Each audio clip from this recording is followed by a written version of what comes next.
city you burn, I'm gonna build one high.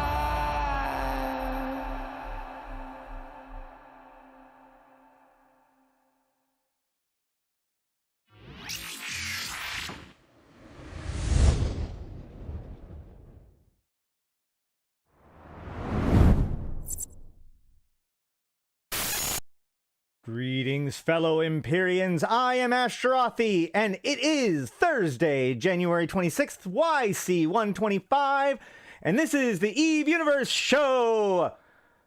How's it going, guys? We are here at the new headquarters of the Amar Militia, here in, what is the name of this system even? Mehator, which is, by the way, Mehator was the same system that you turned in your Triglavian data into for the last faction campaign. And you can actually see the old turning point, the research center, here as well. I am outside of the security point. What is it called? It is Imperial Navy Security Cordon Outpost. So we're outside of the security cordon outpost, and we're checking it out.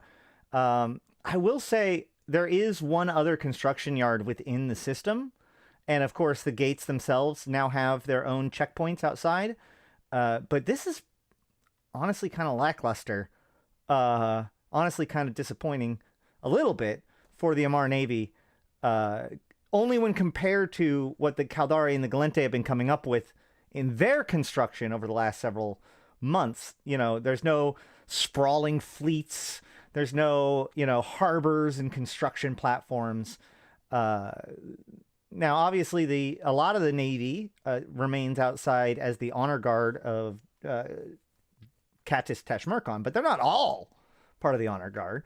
There certainly have to be staging Navy at some point somewhere, so we'll have to see. Now obviously, so the Caldari and the Amar have gotten their headquarters, and I strongly believe that the Gallente headquarters will be, hold on a second, Amignon.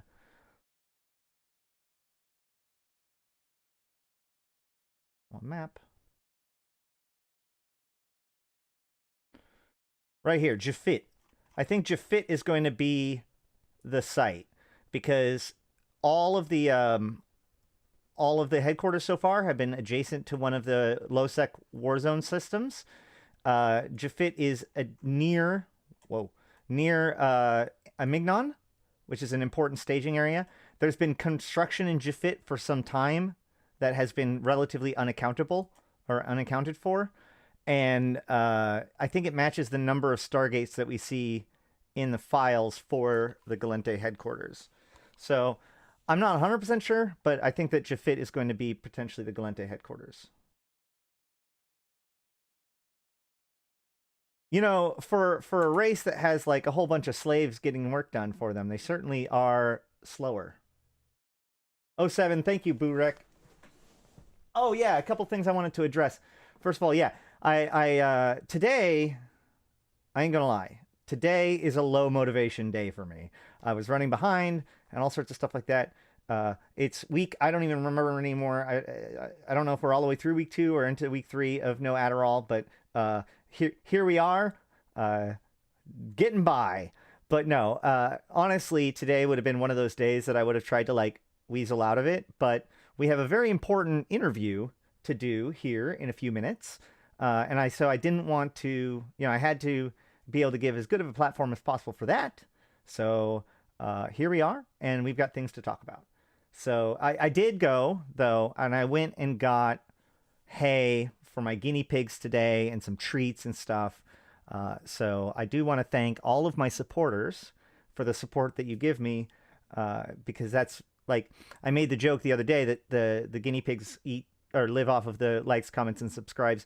And that's only halfway a joke, because obviously without that money, I wouldn't be able to afford it. So I just wanted to, on their behalf, wanted to thank you guys. I can, get support for my own food, but it's very difficult to get support for hay for your guinea pigs. I don't support the Amar, but their lore is very cool with all the chronicles of them. Yeah, I think that the Amar, the more chronicles about the Amar that you read, the less likely you are to support them. I'm only half kidding. Um, what's up with the title? Oh, so the guy who we're interviewing is the CEO of the corporation Sorry in or the Alliance, I guess. The Sorry in Advance. Like that's the name of his group. And he's coming on here. So it's not even it's not technically clickbait. It is actually a true story. It's the Sorry in Advance for the stream.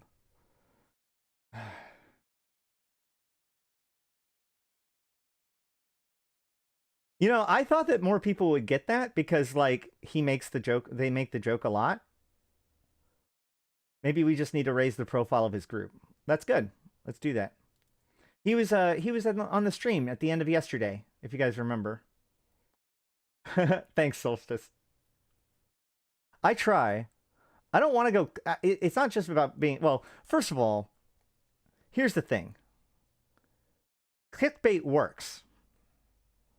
And the counter opposite of that is not doing clickbait works worse.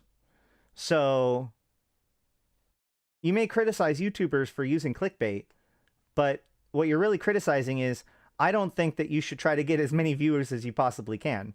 And now you could say like, oh, well, you're tricking them. That's why it's like actual false advertising, like saying that you're going to talk about something and then not, is kind of not great. But, you know, an exciting title, an intentionally provocative title is not a problem. That is just doing your topic justice, in my opinion.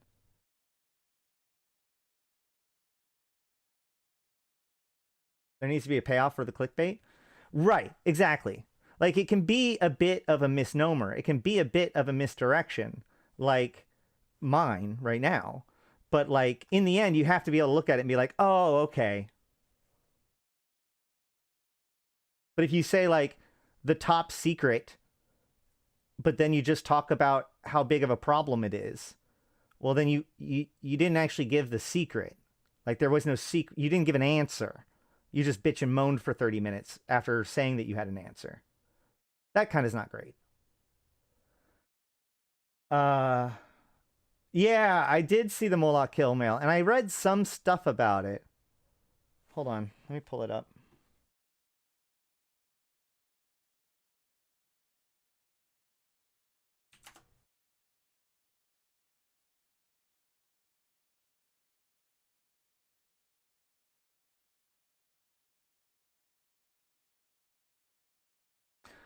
All right. So does anybody know who this guy, like, who his main is? Is there a story behind it? Does anybody know the actual story and want to give it real quick? Like, I don't actually know the story behind it. I did read a little bit of, I saw that there was a story about it, but I didn't, like, do my research, if that makes sense. Yes, yes, yes, exactly. Having a YouTube video that purports to give an answer to something that is really just an advertisement for your book. Like if your YouTube video title and content could be slotted in as like a newspaper or magazine article, great. If it could be slotted in as like a timeshare meeting presentation, not as great.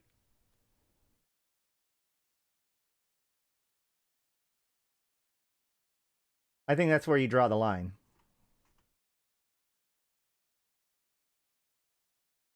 There's the Phantasm dropped. The Dominix dropped. Can you imagine killing a ship and then being like, oh look, there's a Dominix. And a Nightmare. And a Nightmare. And a wait a minute. Dude. Who the fuck picked up the Marshall? Who picked up the Marshall? Did they get away?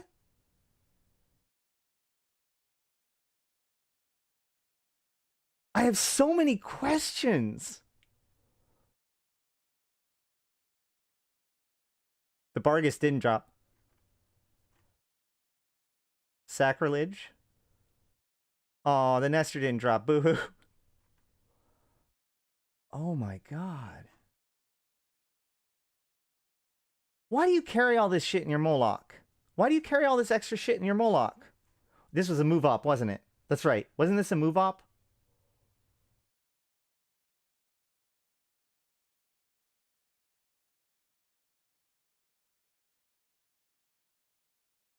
If I remember correctly, that's what this started out as.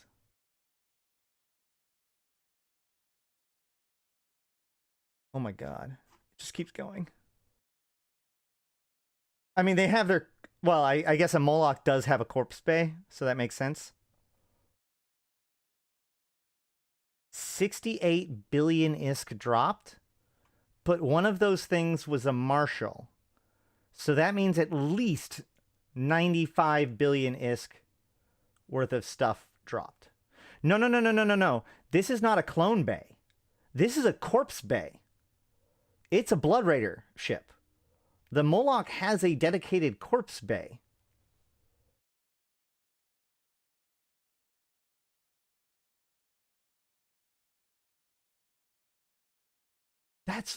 That's awesome.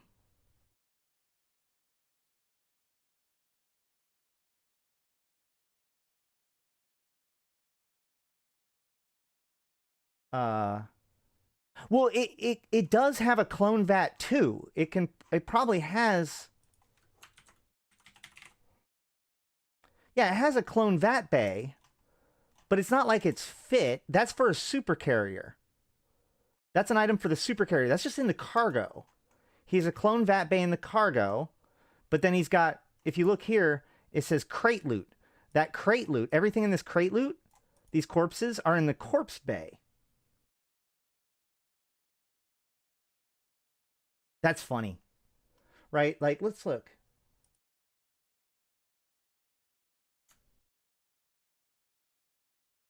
Oops.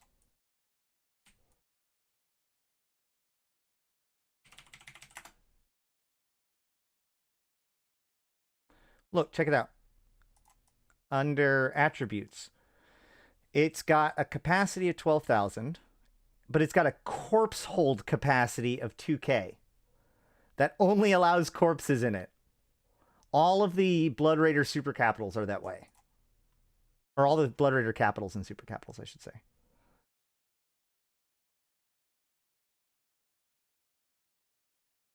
Can you imagine having a Moloch and then putting a Glacial Drift skin on it? That'd be hilarious, wouldn't it? I'm going to have like the most expensive ship in the game and like one of the cheapest skins.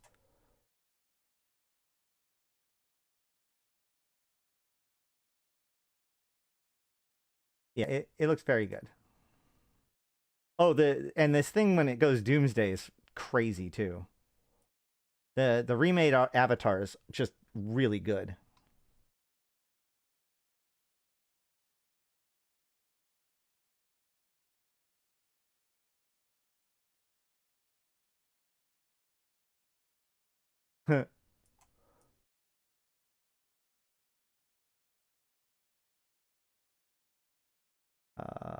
Imperial Jubilee.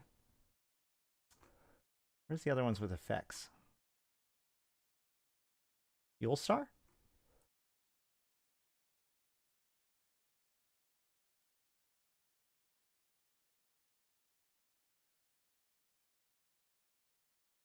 Where's the Grin? Oh, dude. The Grin is in the center? Oh, man. I bet you that's because this placement was based on the old Avatar placement. That's funny. Is that... That's crazy.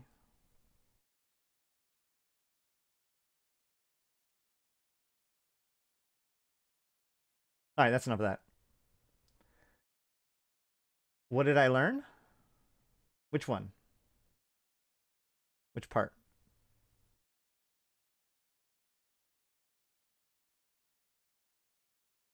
I don't learn things. I was born with all the knowledge I will ever have. No, I'm just kidding. So, you said you knew something about that dude?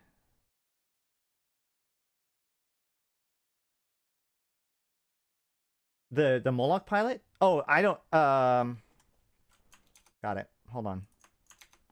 I'm not doing research and also looking at the Moloch at the same time. I'm not an AI, okay? Let's go to Reddit and see whether or not there's an answer there. I hate to disappoint you guys.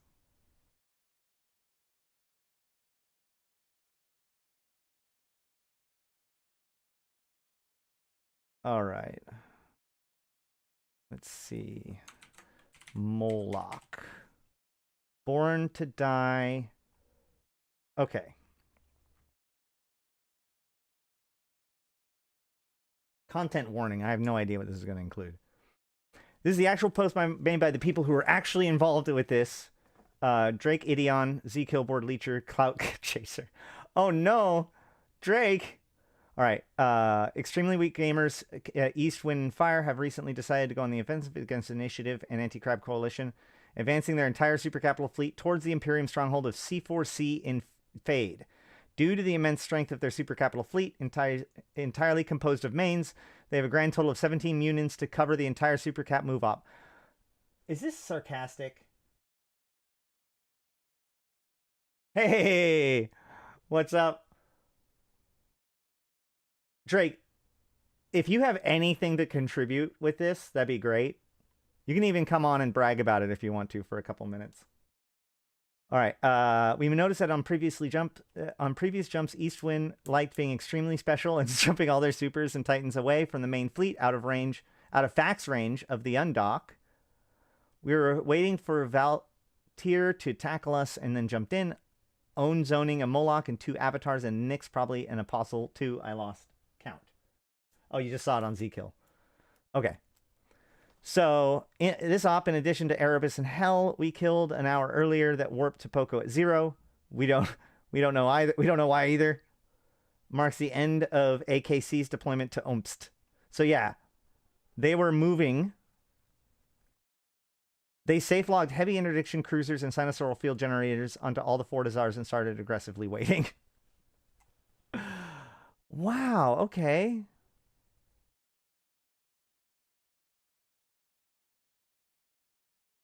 So this was the loot. But wait, hold on.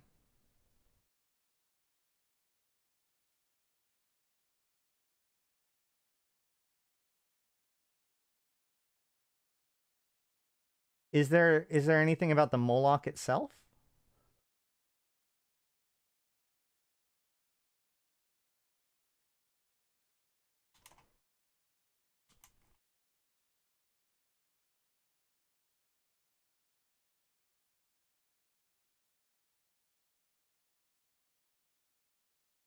Let's see.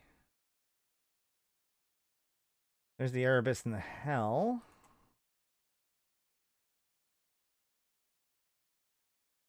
There it is. 801 billion.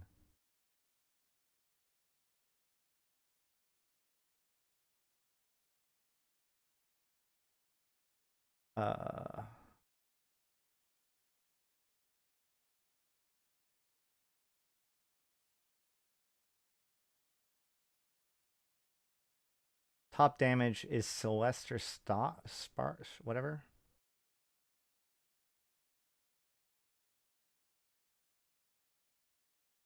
There he is. That Naglfar. I don't know what's so funny about that.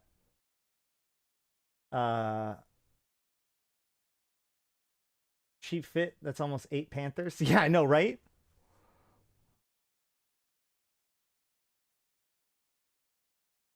Well, I hope wait, hold on. He said 17 units. 1, 2, 3, 4, 5, 6, 7, 8, 9, 10, 11, 12, 13, 14, 15, 16, 17. 18, 19, 20, 21, 22, 23, 24, 25, 26, 27, 20, 27. There's 27 units. Like, that's off by, that's like a third, 2/3. Whatever. I'm not sure if the details really matter at that point. God, I want a Rev Navy issue.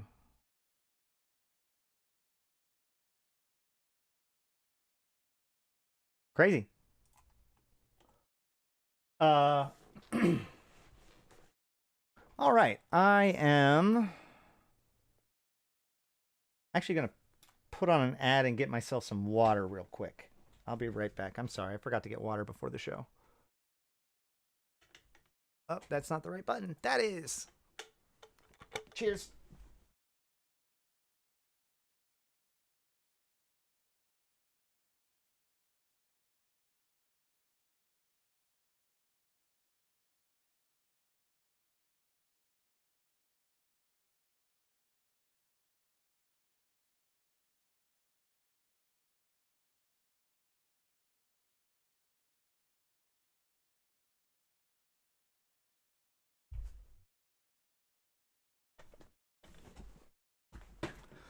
I have considered, like, as a Patreon tier reward, you get your own, like, personal picture or whatever. Something with the guinea pigs.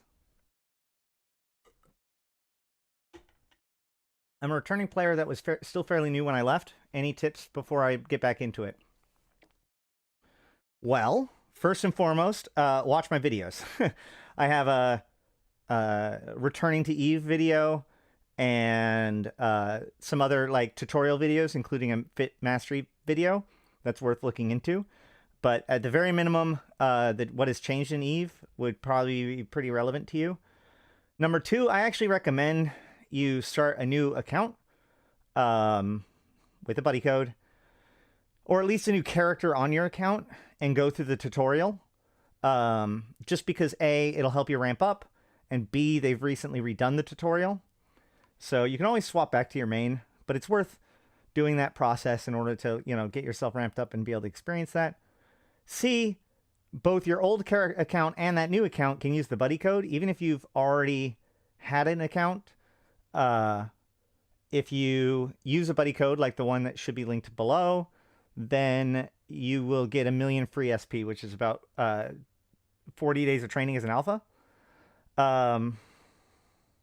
Don't necessarily spend it all in one place. And then I would say make sure to check out the career program, which is not the career agents, but the air career program, which is right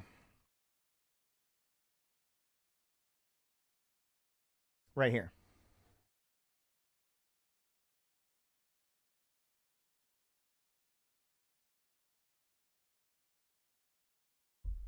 But yeah.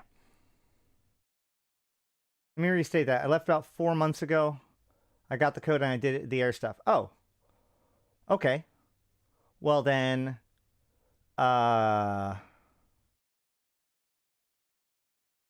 what I guess then at that point I would just consider you to be fairly new. So then I'd have to just ask the question of what you want to do. I will say that faction warfare is really good. Having not known what caused you to leave and having not known what caused you to want to come back or want to play, it's difficult for me to answer that. I will say that, I mean, I still have very good videos to help you catch up and understand things. Faction warfare is really good if you want to do PvP type stuff. Drones 5 is a must, and Gallente is the best. I don't know what else to say.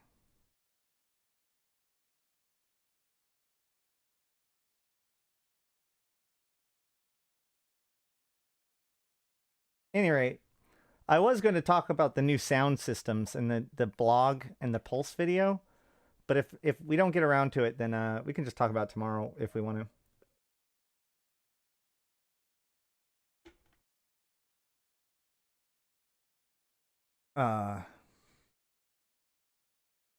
That's true. There are really good opportunities right now.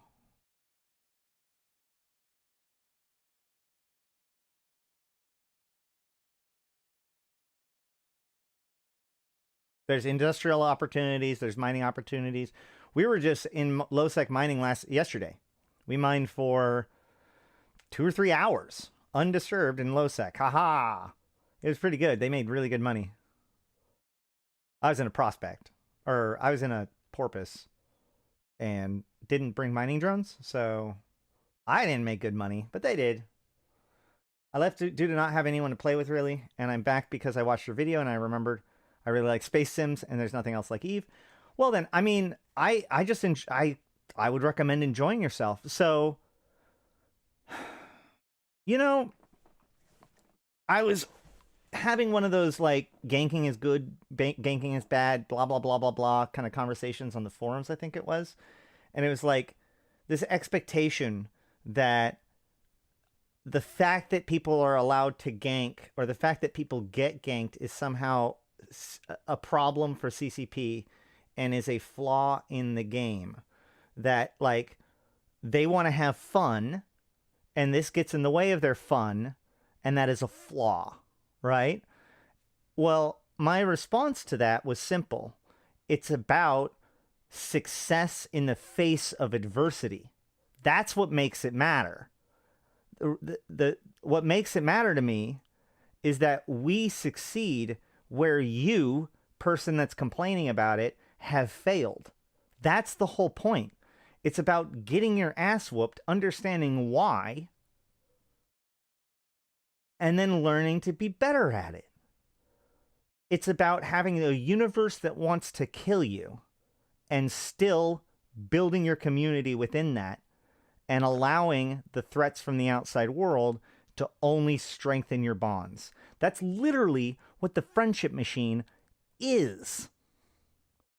So, what I recommend doing is spend time learning and understanding the game. At least the parts of it that are interesting to you. Don't just get fits from other people. Understand how the fitting works. Understand how to change a fit if you need it. You know, you don't need to be profitable. Learn to build a destroyer. Understand what goes into building a faction ship. Understand what it does to do T2. The more you learn about the game, the more effective you can be. And furthermore, what I recommend is don't let anybody tell you what you need to do, what you should do, what activity is best or not worth it, because you decide what's worth it to you. So, what I recommend you do is find out what you want to do, and then find people that can teach you or enable that desire, that activity. And if you need any further help, you can always reach out to the Convocation of Empyreans or join us. We have a community that you're welcome to be part of, and we'll help you out and teach you and get you started. And if you move on, or if you find that you want to do something different, then we're more than happy to help you out, set it up, and whatever. We've got allies throughout all different kinds of activity world. So, that's available to you.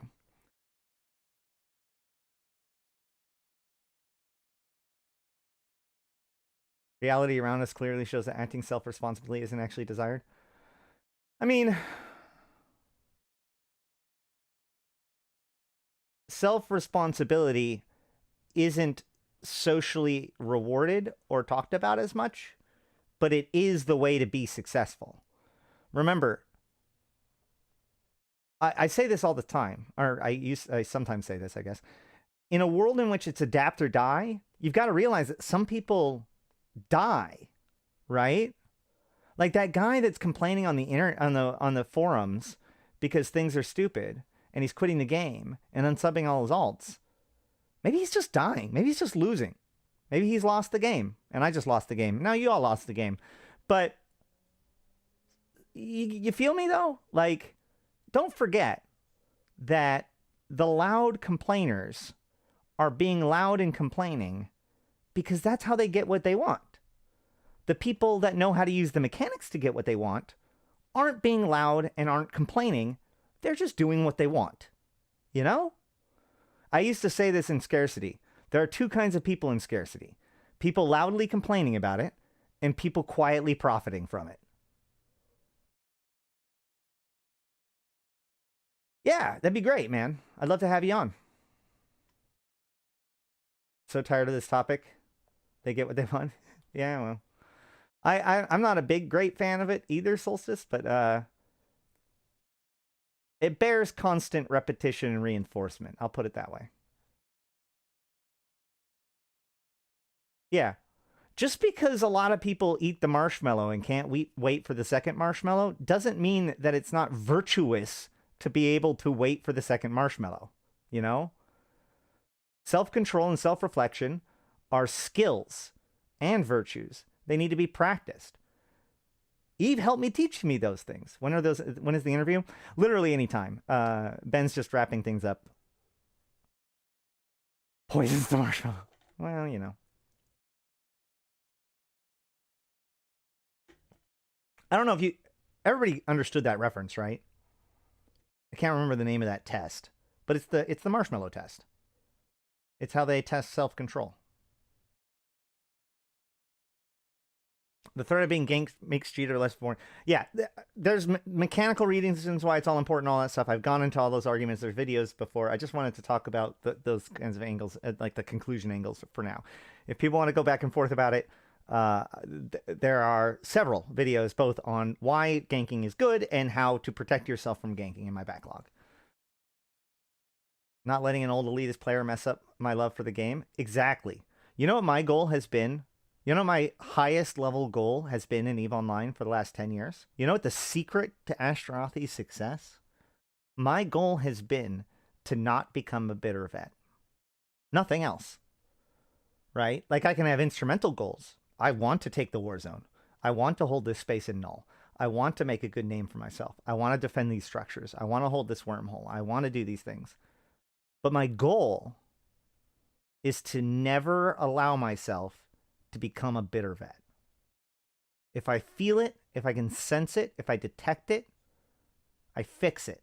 If that means I have to take a break, if that means I need to change what I'm doing, if that means that I need to unload on someone, I don't know.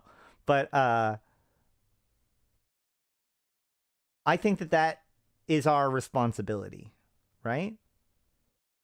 And that's true with any hobby, especially a social hobby.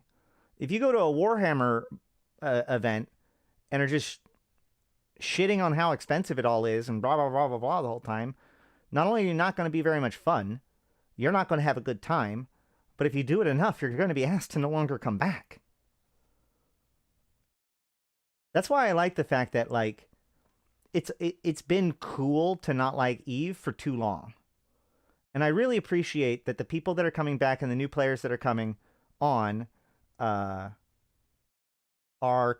cool, think that, you know, are unironically enjoying EVE. All right, hold on. Yep, hold on.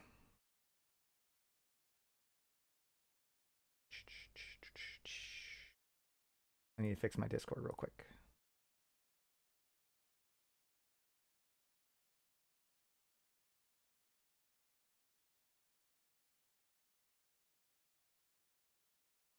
Can you hear me now? Hey, there you are. Okay, hold on. Let me try to figure out whether or not I can do a camera for you.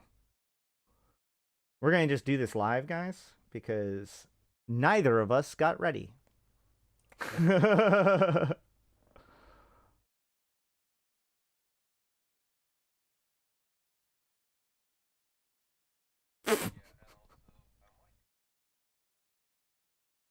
Okay, well, I hope everything's okay. That's good. Where is...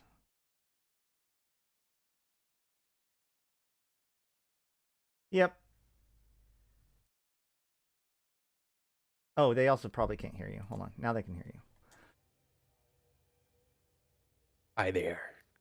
I monetized my lack of attention if I ever like leave something on the screen or don't show something on the screen or have somebody muted, if they really need to get my attention, they can always super chat.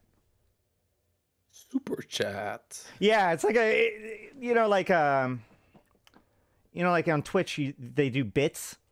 Okay. It's like that. You can be like put $5 and it like highlights your message and whatnot, and it reads it out loud. So that's the way that people can tell me that I'm being an idiot. It's great. Wow.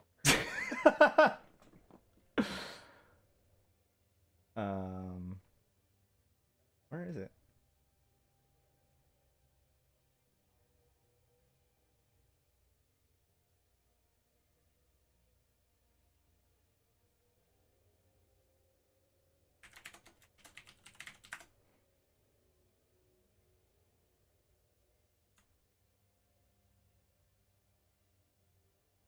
Here you go. That works. There you go. And then I just drag this right here. Oh boy. That's a much higher res logo than I thought it was going to be. That's all right for me. The giant beaver! Should we just leave it like that? Yeah, sure. Why not? People will remember the show. Yeah, that's perfect for me. I like it. Okay.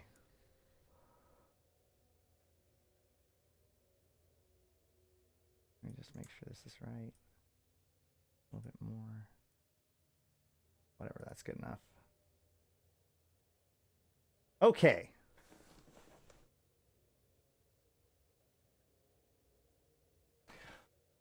All right. So for our main event, I am going to have to say sorry in advance. And I'm going to be saying that because that is the organization whose leader we will be interviewing. So sorry in advance for all of the confusion and clickbait title, I'm sure. But welcome to Ben, the CEO, right? Yes, exactly. Well, I'm the co-CEO. Okay. Co-CEO of Sorry in Advance. Yeah, because Sorry in Advance is led by two people. So me and Damzunal, that is actually my wife. So hence I'm the co-CEO. Actually, like I don't own anything if you think about it, but let's not go there just yet. I just had this vision of you having like corp assets in your prenup, right? Like, yeah, and half of it like it's her already. There you go. All right, fair enough. But while I do respect your organization, you do wormhole stuff, right? You're a wormhole Yes, now? now yes. Like we've been in the wormhole for 4 months approximately. We've been like holding sub and nosec before that, and doing different kind of other nosec stuff before. So yeah. So we have chatted before. You've been on this this show because you ran for the CSM last year. Indeed, I did. And you did a pretty good job, I would think. Yeah, like first time there, and I ended up like the 18th. So only like eight people below me to get into the CSM on the first try. Yeah, that was I was really proud. I'm still proud of like the performance that I did. So you say that's the first try, though. Does that mean that there's going to be a second try here soon? Thing is, as of now that I'm a wormholer, like I've got Marca Erectus, and it seems to be doing quite a fine job. So I might be cheerleading for the guy, but more than that, I would need like a real incentive or something. As of now, like yeah, like the guy seems like really good. The biggest threat that can happen to the wormhole candidacy is when the vote gets split, right? When we've seen that before. When we have like 4 or 5 good wormhole candidates end up that like nobody gets elected because they get eliminated because they don't individually have enough to hang on there. So that is a both a noble thing to do and a pretty strong support of Mark, so that's good. And I think that he has actually done some really good job. He's done a good job not only advocating for the for the wormholers to CCP, but also communicating from CCP back to us about things going on, in particular when it comes to answering like the wormholers questions. So doing a great job. But that's not why we're here. We're not here about the CSM. We're not here about wormholes, and we're not here about your in-game organization. Indeed. We're here more about your out-of-game organizing. So why don't you tell us a little bit about Eve Montreal? Yeah, so earlier this week, we've announced the Eve Montreal. Well, it's coming back now for its third year. We'll be doing that at the Sugar Shack once again. And yeah, it's going to be quite a blast, just as last time. It's a dinner. We start at 11 local time. Great fun. Like we got Mark from CCP and some other stuff, and yeah, it's really a blast every year. So wait, my math may be wrong, but 3 years ago was 2020. 2020 was not a year known for gatherings. How did Eve Montreal start midst a pandemic? We had like this weird time during the pandemic, like it was in December, where okay. it was like, oh, here, see, like we might get like this this hope here, and there were flares of optimism. That's true. yeah, and like there was like the few like restaurant that were like, if we do that like this way, we can actually get like some gatherings. So the first one was like with all the thing on, and it was more like let's say organized, if I can say, like the way that you needed to see it and everything. But whatever, it did happen. We had fun. It was fun enough to actually propose it for another year, which was actually 2022. And 2022 it was more normal. Still had some like pandemic. Well, yeah, if it's good when it's in the middle of that, then I mean, like it's going to be a lot of fun. Like the more safer it is, I don't know, the more we get past all of this. So that's really cool. That said, you said it's at the Sugar Shack again, and you said that like I should know what the hell that means. Yeah. What is it? What is a Sugar Shack? And what kind of thing should somebody expect if they're going to be going there? Okay, well, Sugar Shack, well, it's quite the Canadian thing, if I might say. You got some in the North US at some places, but it's more popular in the in Canada. So what it is, it's like a big shack in the middle of the wood. Does it have sugar? Well, actually, maple syrup. Oh, okay, I got you. Okay, so that's a very Canadian thing. So that's where we make maple syrup. You can see like all the industrial things like around it, how the trees are plugged in, and like all the maple water, and like the evaporators and all that stuff. You can all see it. It's really like a local cuisine with unlimited bacon, by the way. So like that, we got that. Like it's our second year of the road. Like it's unlimited bacon. One of our participants last year did not believe into the unlimited bacon. Although after his 7th ball of bacon, a ball. Okay. A ball. He became a believer. So yeah, that's a lot of bacon. Beat by the bacon. Yeah, exactly. Now I'm curious as to like the logistics of making a ball of bacon. Like I've heard of like a weave of bacon, but ball? Well, actually, like it's a ball full of bacon. Oh, okay. So it's not like it's not like a ball of string. No, It's no. not a ball made of bacon. It's a ball containing bacon. Yeah, exactly. Okay. Sorry. No, no, no. The clarity is important. I mean, obviously, these are the hard hitting questions. But I think that's what a Concord Road Drone bacon. Okay. So Yeah, just reading the chat. Yeah, you did hear unlimited bacon. yes. All right. So besides unlimited bacon, what else could people expect if they come to Eve Montreal? It's a family-friendly event, so you can come with your +1 with your kids. If you go on the event page, you'll see like the pricing depending on like who you bring. So it's really like for everyone to come because we know that sometimes with families and stuff it might be harder, and we want it to be well, it's family friendly. Like the idea behind a sugar shack, it's for the family. So you also got like a little farm there with a few animals.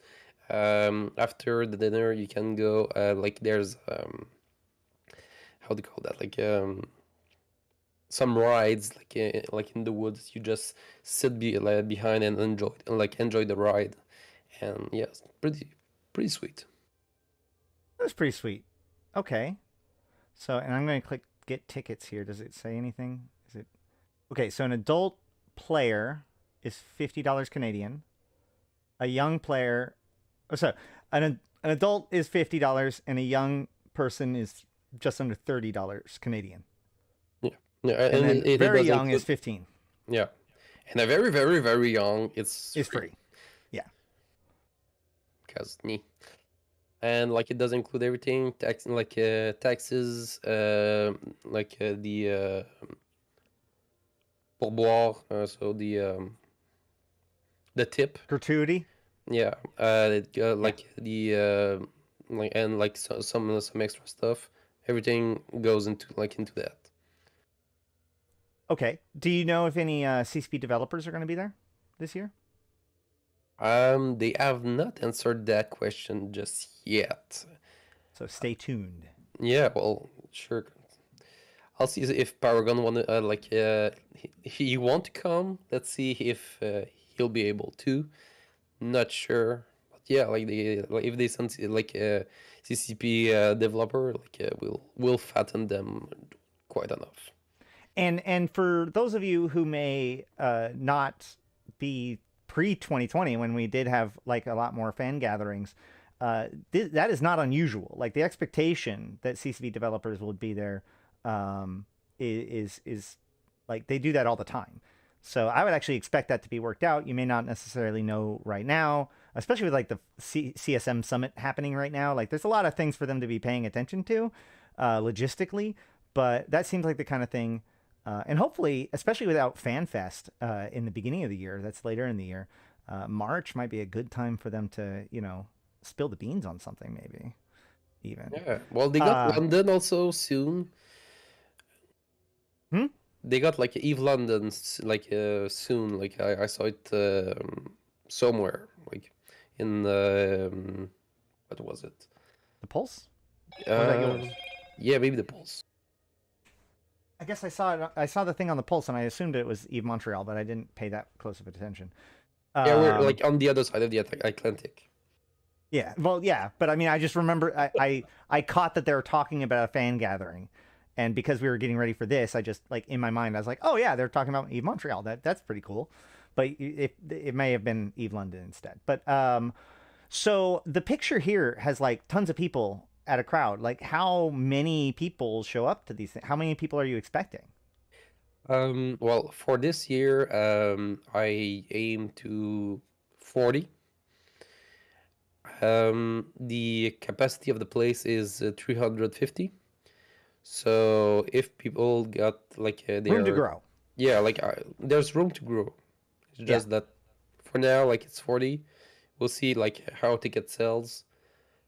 If it goes like above, I'll expand the reservation. No problem. We got room, like a lot. Very cool. Very cool. Well, is there anything else about this that you wanted to talk about? Maybe I didn't cover. Well, That's good. Oh, details are at the Eventbrite. Make sure to hit that up. We'll have a link in the comments of this video, and I will post it in chat right now. If you are interested, go ahead and check it out. I assume that if you can't physically go there, there's no like virtual connection or anything. There's no plan on anything like that. It's like if you can go, then go eat bacon. Otherwise, hear about it on TV. Yeah, Okay. because it's in the woods. So That's fair. That's a good point. That's a good point. That is like you guys are really leaning into that Canadian stereotype, aren't you? Yeah, that's the goal of the whole alliance. I see. Yeah, well, I mean, To be as Canadian as we can. flagrantly Canadian. Yeah, with all the mercs that we can get. I don't know if it's on the right side for Oh. people. Yeah, actually, it looks like it should be fun. Good. Yeah. Oh, yeah, man. and all the beaver jokes and everything. Ah. So this is how you know I'm a professional. Speaking of beavers, you Yeah. also have another thing to talk about, which is that you do your own show. Which Yeah. is what's it? It's not like the Beaver Show, is it? Or is it? I Yeah, can't as remember. simple as that. The beaver Oh, show. it is the Beaver Show. Okay, Yeah. cool. Now I will admit, I haven't gotten too much of a chance to check it out. I just for some reason missed it a few times. So why don't we talk about what kind of things do you go over on your show? So I do the show with Demsna and With who? Like, Demsna, my co-CEO as my wife. Got it. Tracking. So it's you and your wife doing a podcast. I'm assuming, right? Basically. Yeah, well, it's like we started on Twitch, then exported on YouTube.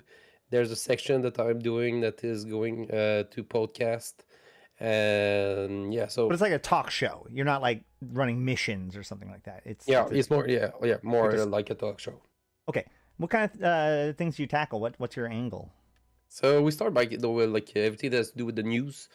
So maybe like CCP, like the game itself, like the patches, like and like this level of news. But we also go into what's happening into the game, as we did like cover the whole fire war like in 2 weeks, because it only lasts 1 week, so we did cover the whole war. So we're pretty proud of that achievement.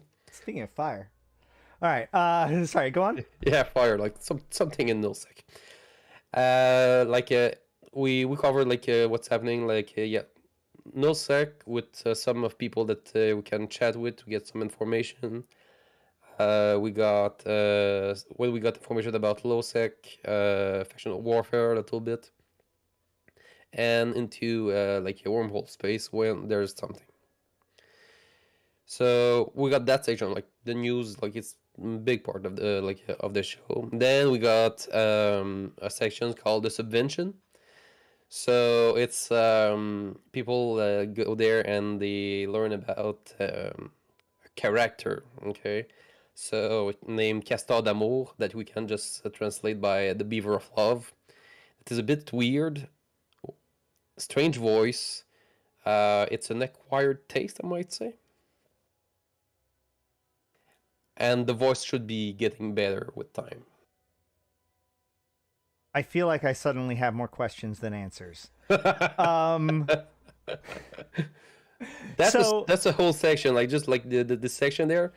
We also call that like misinformation, because Castor d'Amour is how can I say here? So you have like a character. Yeah, You have a character segment where he's like he's like almost like a straw man, or he's a caricature of a certain type of person. Is that basically? yeah. He's the kind of person that will give you false information just because she can. So, Right. So like Baghdad Bob, whatever Brisk was doing during the war back in the day, where it was like a caricature of like a propaganda minister. Not exactly. Okay. Her first like appearance last week, it was if you put like a certain color of skin on your ship, and that you fit every module with the same color, you'll unlock like advantages that CCP does not want you to know about. Got it. So like, yeah, okay.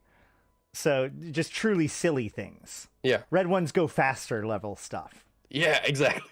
I love it. That's great. So, but okay, who is your target audience? Is this more of like an internal alliance communication system, or is this a broader audience?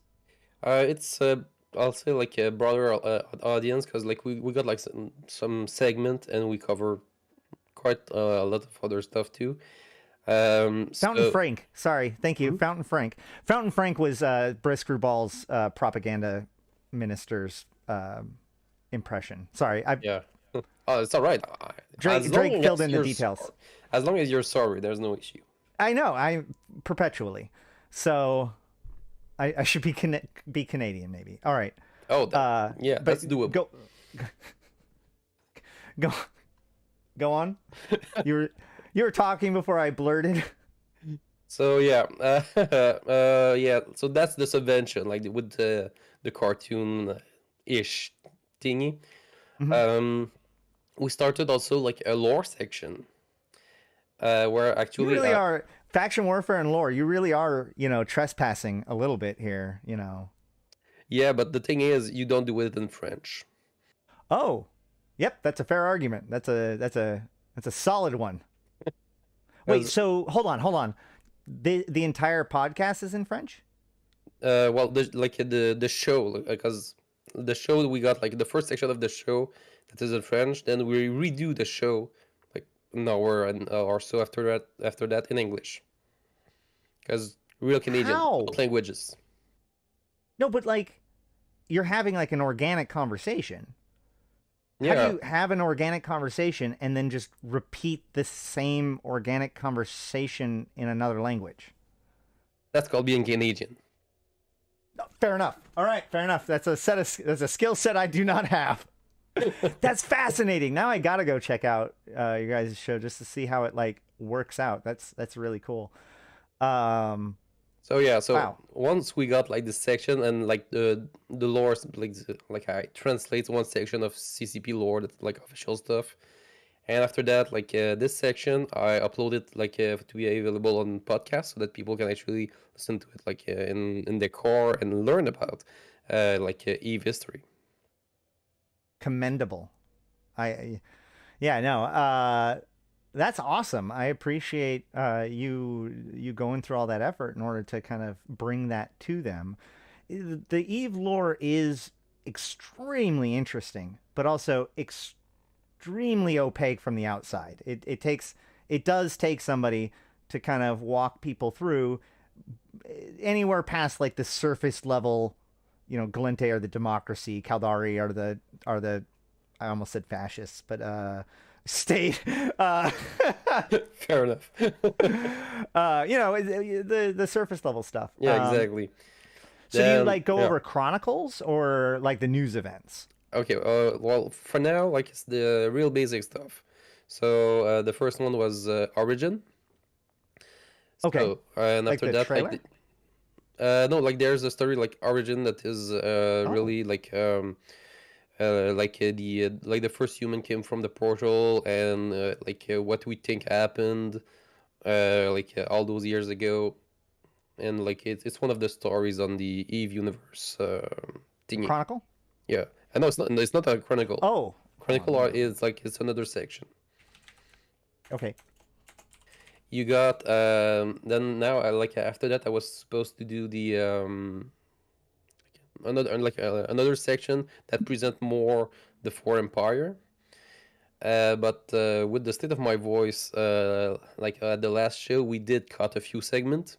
So we did cut like Castor Demo, we did cut the lore, and yeah, pro trick and stuff like that. Got it. Okay. So what is, I'm going to ask the stupid question. What is your favorite like lore topic that you guys have tackled so far? Well, we are only at our second show. Oh, okay. So we did, but like before that, like as a say learning curve for streaming and stuff. The RMC news when RMC was still alive, and that we were part of it. We were like doing the RMC news, doing like it was kind of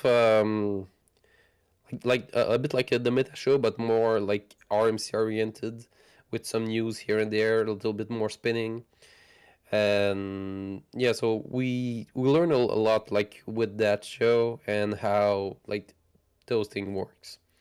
So yeah, you found Origin. Yes, I did. So this is just a lore article, right? So this is just if you go to the universe thing, go down to lore, it's one of the ones there.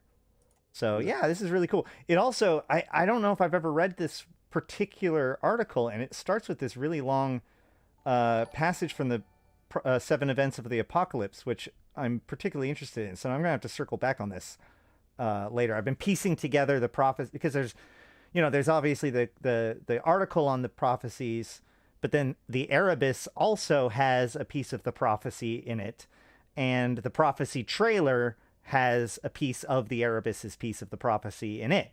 So could be interesting. Any rate, I digress. So yeah, that's really cool. How have you guys? How successful has it been so far? Only 2 episodes. Probably haven't like established yourself fully yet. Oh no, not at all. Like it's the beginning once again. When we were like with the RMC show, it was like quite easier because we had like all the RMC based audience that we could just broadcast to it. We were like in the leadership and everything, so we had access to all the easy channels.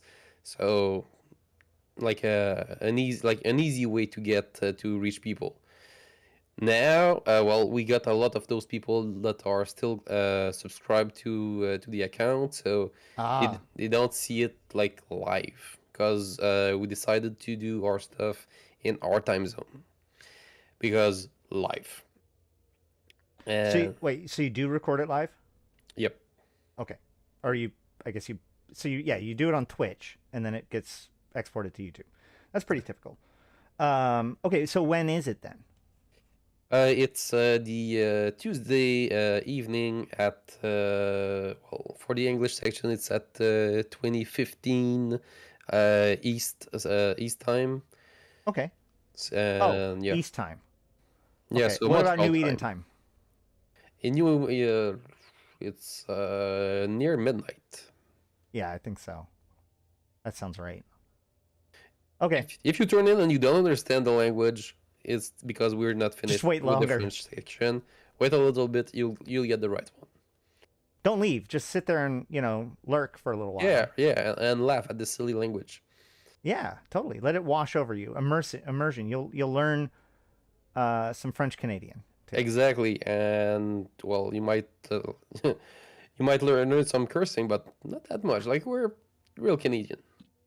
I gotta tell this story. Back in the early days when I was a raid leader in World of Warcraft, we had this small contingency of about 6 or so French Canadian guys because we were willing to work with them, and so they joined our group. And there was like one dude. The way this always works is like there's one guy that knows enough English that like I can talk to them, and then they can kind of like translate out to everyone else, right?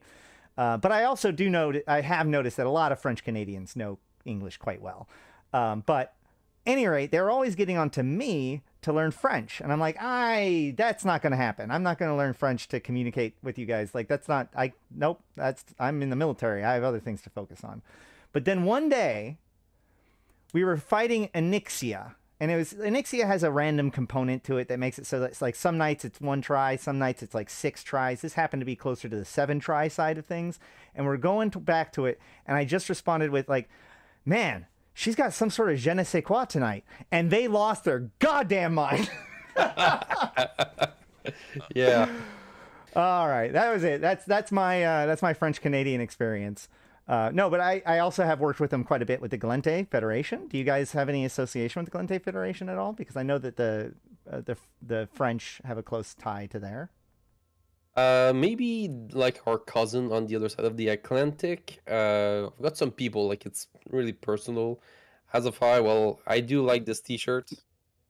Like Nice. Yes. the fan fest of this year. It Yeah. was It's like Jita, perfect. right? It's Yeah, a Jita. Yeah, yeah, yeah. with the Well, colory but stuff. Yeah, I really like it.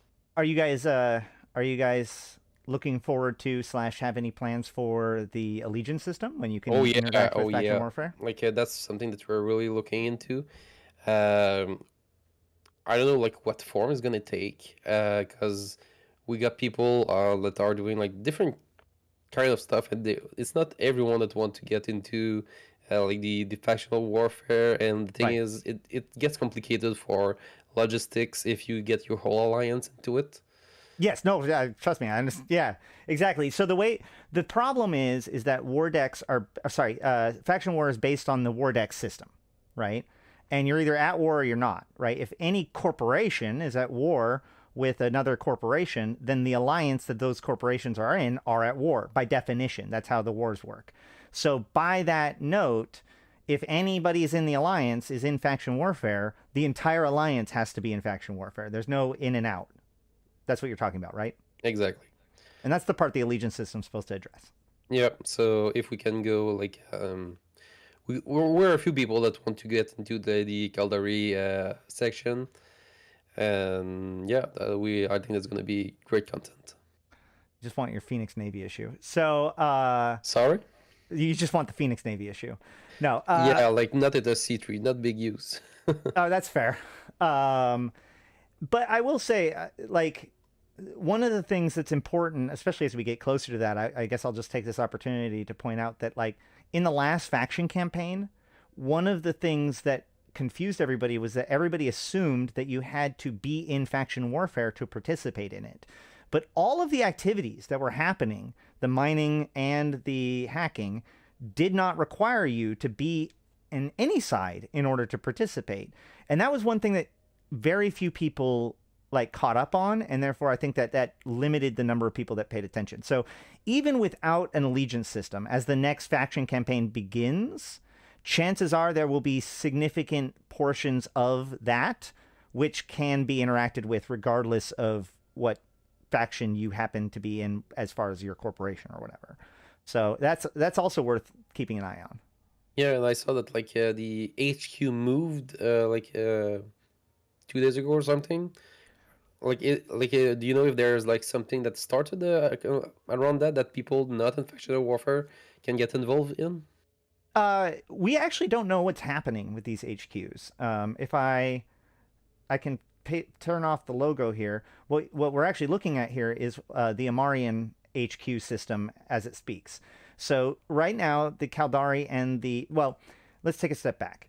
At the beginning of the faction campaign period, like last summer, we started to see, as there was stuff going on in Othanoon, major construction in Samanuni in the Caldari state and Amignon in the Gallente Federation. We found out that, of course, they both were building a Stargate to Othanoon, which was the first faction campaign for those guys. The Caldari succeeded, and now Samanuni directly connects to Othanoon. Now, Samanuni has been getting some buildup, but ever since then, there has been buildup throughout the entire constellation that Samanuni is in. And it turns out that another system, Onamon, in that same constellation is adjacent to low-sec warzone already, right? It is a low-sec entry point for their side of the warzone. Meanwhile, next to Amignon has been being built up, and also its adjacent system of Jafit. This Amar side of things that popped up today is very new. Like, this was the system that was used for the data turn-in. Like, the Amar and Mimitar were both told different systems to turn their data into. And now this is going to become the Amarian headquarters. So this is also adjacent to LOSEC on the Amarian side. So it looks like they're putting these headquarters for the four races in their own deep backline, basically, as a place to project out from and perhaps a place for like future goals, just like how the data turn-in was in what is now the headquarters for the Amar, right? So I think that that's more what it's going to be. Right now, there's nothing really to do besides watch the things get built. Well, But we'll see. Maybe. yeah, but they have said that faction campaigns are a chance for us to change the world, right? Like how the faction campaign plays out will impact how the universe is changed. So while there isn't anything right now, it is what we're seeing is the signs that we are very, very close to the next, starting point. Yeah, someone in the chat is talking about a mail that they received in the Caldari Militia concerning Yes. the HQ. Yep. The day of the HQ being established, there was a Caldari, there was a missive sent out by the leader of the Caldari militia, which is Haika Torigo. She's the commander of the Caldari militia. So she put out another orders that basically establishes the system of Anamon as as the new HQ, that future operations are going to be there, and that it just so happened that at the time there was a Sancha incursion going on. I don't know if it's still there today, but it does say basically clear up the Sancha incursion as fast as possible. We need it gone so we can do what we want to do. So yeah, that's where we're at right now. This is bleeding at level stuff. We haven't even gotten an Eve news report about it. So they might be waiting for the weekend to get everything out. Well, this is kind of how it works. They kind of, this is the build up, right? So we'll see tomorrow. Yeah. Well, I mean, yeah, it's kind of one of those things that any day, right? Like hell, CCP could tweet right now and Twitch could go live broadcasting something else that's crazy. We are in that environment at the moment.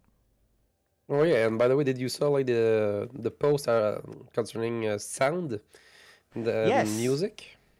Yeah, I was going to go over this before you came, but we didn't get around to it. So basically, this isn't a what's coming blog. This is more of a, hey, this is what's going on blog, right? So on the first note, they talk about how the music is now on Spotify, which is really cool. And I'm happy to report that it would appear that the copyright issues that probably stem from that are now over. I don't know if you heard about that. Yeah, I heard that you had some issue concerning stuff under an asteroid. I was getting every day I was getting 2 or 3 of my old videos or any video that I had that had beneath the asteroids in it would get demonetized, and I'd have to have it cut from it and all this stuff. But I worked with CCP. They did a good job staying on point, and they got it resolved. So, and yesterday, or not yesterday, but Tuesday, I intentionally left it in and have not been struck by it. So, yay! But with that being said, it does mean that it is available to everybody on Spotify, and content creators can still use it too, which is great. There is new turret and sound effects. I love the sound prioritization and sound effects, but I'm also one of those I zoom into my ship kind of things. What have you thought about the new sound stuff so far? Well, on the sounds themselves, I'm not zooming down to my ship, except to look at the new logo that I've unlocked. There you go. For battle and everything, using the tactical view mostly. Sometimes tackle, yeah, I'll be closer to actually do the double clicking instead of press Q down then double click in a direction. But yeah, most of the time I'll be mostly remote to be able to get the right direction that I need to go. Right. Yeah. Totally. Well, I mean, I think it's been pretty cool. I do mission and stuff like that as well, which is where a lot of that looking at your ship kind of comes into play, I think, as opposed to fleet PvP where it's you're not there to ogle your skin, you're there to get some work done. But I do find that it's been very good at clearing out. I've noticed I've caught more sound cues of E-War and stuff like that being used, because there's if you're in a big enough fight, it's just noise at that point. in the old system. So that's the sound prioritization system has been very effective in that way. And I don't really see a performance problem. But I don't know. I don't really have that much to say about it now that hasn't been said before. But I do want to key in on something that you said right there and kind of take a step aside, since we're talking about Uprising and things that were added. The new logos. So I have a theory that I wanted to share with you about this. Oh yeah, with the color of the module. Well, no. So the heraldry system is going to be more than just logos, right? So Yeah. why is it just logos? I have a theory as to why. My theory is that they don't have the tool to let us visualize heraldry items yet. And these heraldry items, if you bought one and you didn't like it, you'd be upset. You know what your logo looks like. The only thing you don't know is where it goes on the ship. So they And the can size of sell it. that and the size of it. So, but they can sell it to you sight unseen, knowing that you have a pretty good idea of what you're going to be getting. But anything else when it came to heraldry, you'd almost certainly need a preview. Yeah, and not only that, I don't know if you remember, in Iceland this 2022, they showed like the personalization window that they had in mind, Yes. and they had a lot of stuff there, like When kill it marks first marker,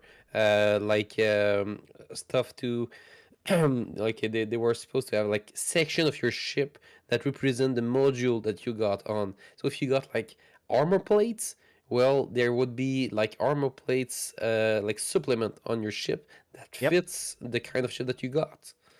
Right. Yeah, and the very tools that make that work is, I think, the things they've been using to like make the new Navy issue ships look bulkier and stuff. They've been adding like little doodads and stuff.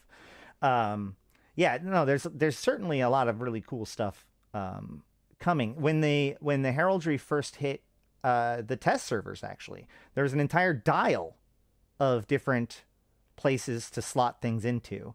It's just the rest of them were ineligible at the moment. So yeah, they definitely have some other stuff, and there's going to be multiple places you can have, just like now you can have the Alliance logo and the Corp logo at the same time. So it is exciting. But yeah, at first I was very disappointed in the fact that it's like, well, they like the heraldry system seems so much promise, and Corp logos are great, but it seems so limiting to stick with that. But yeah, I think that with Allegiance system, like I foresee this big thematic patch within the next month or two, right? Like you can see like a faction campaign plus Allegiance plus some new heraldry items or whatever. Like they could easily package just what we know that they have coming at one time to make like almost another expansion, or at least a Uprising 1.1 or whatever you want to call it. Well, there's 2 expansion like in what they are like announcing this year. Correct, but this is all stuff that we know we're getting before the expansion. Yeah, it's supposed to be like a first quarter, so they got well, month and a half. Yeah, So, and yeah. I did have a video where we talked about that and what's next and all that stuff. My theory is that the spring expansion is going to be basically leading up to or part of the release of the transmuters, right? Where this whole thing is heading, right? The Caldari and the Kamar, what they've been developing, what they've been doing, their research on stellar transmuters eventually will be given to the Nullsec and other people in order to be able to use on their stars in order to make modifications with some positives and negatives, right? More wormhole connections, better sites, or better ore or something like that, right? Yeah. So that makes sense, and it matches the fact that it shows like a transmuted star in the picture. And then for the final one, though, this is the tinfoil that I like to spread around, which is the last one is Caddis Tashmerkon, with her hands in the air towards the Golden Fleet. Now it's worth noting that all of these clips are from the Uprising trailer or other like recent imagery, so it's not like it was made for this. But it is worth noting that we have been watching Tashmerkon specifically for their imminent invasion of Stain. So it seems sort of suspicious that the winter expansion, which would be just in time for the the faction warfare side of this whole system to be kind of wrapped up and be ready to start including the pirate factions, to have Tashmurkon invade Sancha. And that just kind of... It would be great. Think about it this way. The Caldari just took over Nullsec peacefully. So we've established that empires can't have null security space, especially with Concord basically failing. So what if the Amar takes space less peacefully? They don't seem like the peaceful sort. Yeah. So yeah, it's definitely going to be an exciting year for sure. Yeah, with what is going to be announced at FanFest for the 20th anniversary. Yep. That's going to be a big one too. I also think it's interesting that they moved it to the winter. I don't know why they would do that. I don't know if that's like just logistics with the venue or whatever, but it feels like the kind of thing that they would move because that's when the timing is right for whatever their announcements that they want to do. That's sure, because... Like a shooter. Yeah, that's exactly what I got in mind. There's no other reason to move it there, unless there's like that kind of announcement. Right. All right. Well, we have definitely strayed off of the topics that you have been talking about. Oh, I guess you partially did that, but we were talking about the sound stuff actually. So the Upwell hangers. How have you guys been enjoying the Upwell hangers? Aside from the docking, it is a little bit buggy. It's nice looking. But like it does like get some difficulty when you got like multiple accounts. Like it's harder on like on the graphic card. So I got like maybe like just my main and maybe another tune that got the Ingar like everybody else's view outside. Yeah, exactly. Right. Yeah. But yeah, like it looks good. But yeah, like still a few bugs to work on. Like the T3s are not there yet. Yes. Some icons and some like the background. Sometimes like it's blurry. Sometimes some sections are not. Well, they just did. It's in the patch notes today. We haven't looked at it on stream yet, but they did say that they fixed some of the blurring in Upwell hangers today. Nice. Yeah. Have you noticed any of the rare events that happen while you're sitting in there? Yeah, like at some point, I've noticed that there's like kind of a Zamboni like under the ship. Yeah. I keep making the joke that is the cleanest hallway in EVE Online because like it only ever gets cleaned. He just comes out all the time and cleans it. Yeah. All right. Well, did you see during the holidays? Yeah. So that little bot shot fireworks. Yeah, that was good. Yeah, I saw this one. I think that there's other rare events too, but I haven't been able to find too many yet. Yeah, at some point you play the game so you don't see them all. Yeah, there was a stream the other day where it was like for like 30 minutes I just got lost at like looking around the hangar and like going between different ships and being like, oh, I can see my ship from here. And that was like, that embarrassingly enough was not like November. That was Tuesday, I think. So, there's a lot going on. And I also like the fact that like there's different environments for the 3 different types of structure, right? Yeah. Like an Astrahus doesn't look like an Athanor. But the Vortizar looks like a Keepstar. True. Yes, because they're both Citadels. Yeah, but the Vortizar doesn't look like the Astrahus. True, because it says... Upwell structures such as the Sodio Engineering Complex and the Athanor have all been granted their own unique sound design. Oh, okay, that's different. Yeah, there are some differences. Okay, so you're saying that the Astrahus it looks different, but the Vortizar and the Keepstar are the same. I didn't saw any difference between the two. Okay.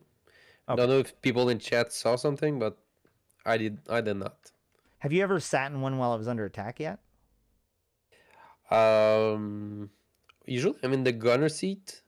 So at least with one tune and actually defending, so I did not enjoy the inside of it that much. Well, when you get a chance, it's worth checking out. Like there's sparks that are flying and like different alarms are going off and all that sort of stuff. It's actually pretty cool. Yeah, I saw when you put it one online that you got the low power alert and all that stuff. Yep. That's nice. That's nice. Yeah, it's they've been really putting a lot of work into the little details that add to immersion, right? Yeah. And that's actually taking back to these soundscape things. Like one of the things I was thinking about before this is that the music of Uprising section, they put all of this talking about the background music of like the battlefields, for example, right? How it Yeah. changes based on who's in control and whether or not control is shifting and all this stuff. And like, it's too easy for us as players to be like, why would you do that? Right? Like, why would you, why care this much about the sound? Just put on, who cares? Eve has sound. But here's the thing. Sound affects us subconsciously, right? The thing is that we aren't going to notice how this sort of stuff like makes it better for us. It just does. And the thing is that they're willing to put in that attention to detail just in case we do. Yeah, and And that's I think good. that's good. That's good game development right there. Yeah. Have you listened to those on Spotify or elsewhere? The new ones, I did listen to a little bit. I can put some of them on. Oh, yeah. I do like the fact that like they're very ephemeral. They're very like transcendental. Like the 80s kind of music. Okay, so this is what I'm playing now is the Uprising trailer, or not the Oh, Uprising okay. trailer, but this is the Uprising login screen, or not, character select screen. So we've all heard this one. Okay, yeah. But the other ones, if you Here's- watch like a 2001 Space Odyssey, you'll get the same feeling. All right, so I'm going to play Equilibrium. So this is Equilibrium. Yeah, it's got those. They said like it's not. There's like no beats or rhythms, melodies, and progressions. So it's just like things flowing into each other, different tones coming in and out. Yeah, depending on, let's say, your hearing preference, having the same note held down on a keyboard for more than 2 minutes on a high pitch might be not as pleasant. That's true. I see what you're saying. Yeah, and there are people that have that kind of sensitivity. You do hear about that occasionally. Like, oh, it's giving me a splitting headache. Okay, so you don't actually like some of this sound. Yeah, well, that's what's nice about having those on Spotify, because I can only add like those that I want on my list, and don't get the ones that I do not want on my list. Very cool. Okay. And you can always hit there's an in-game checkbox that allows you to override it with the standard music or like old school music, I think. Right? Yeah, but like I usually just uncheck music and put my own, because Well, yeah, that's an option when too, you're for like sure. when you're in a battle and you don't want like something like really smooth and or whatever. I like, let's say, AC/DC during that time, or depends on people. I don't listen to music when I'm in a fight. I focus all on comms, man. Well, on the feeling that you want to get, but yeah. All right. And I'm going to play the factional supremacy one. Oh yeah, I've heard this a lot. This is the one that people have been calling like the Battlestar Galactica music with like the drums going on and everything.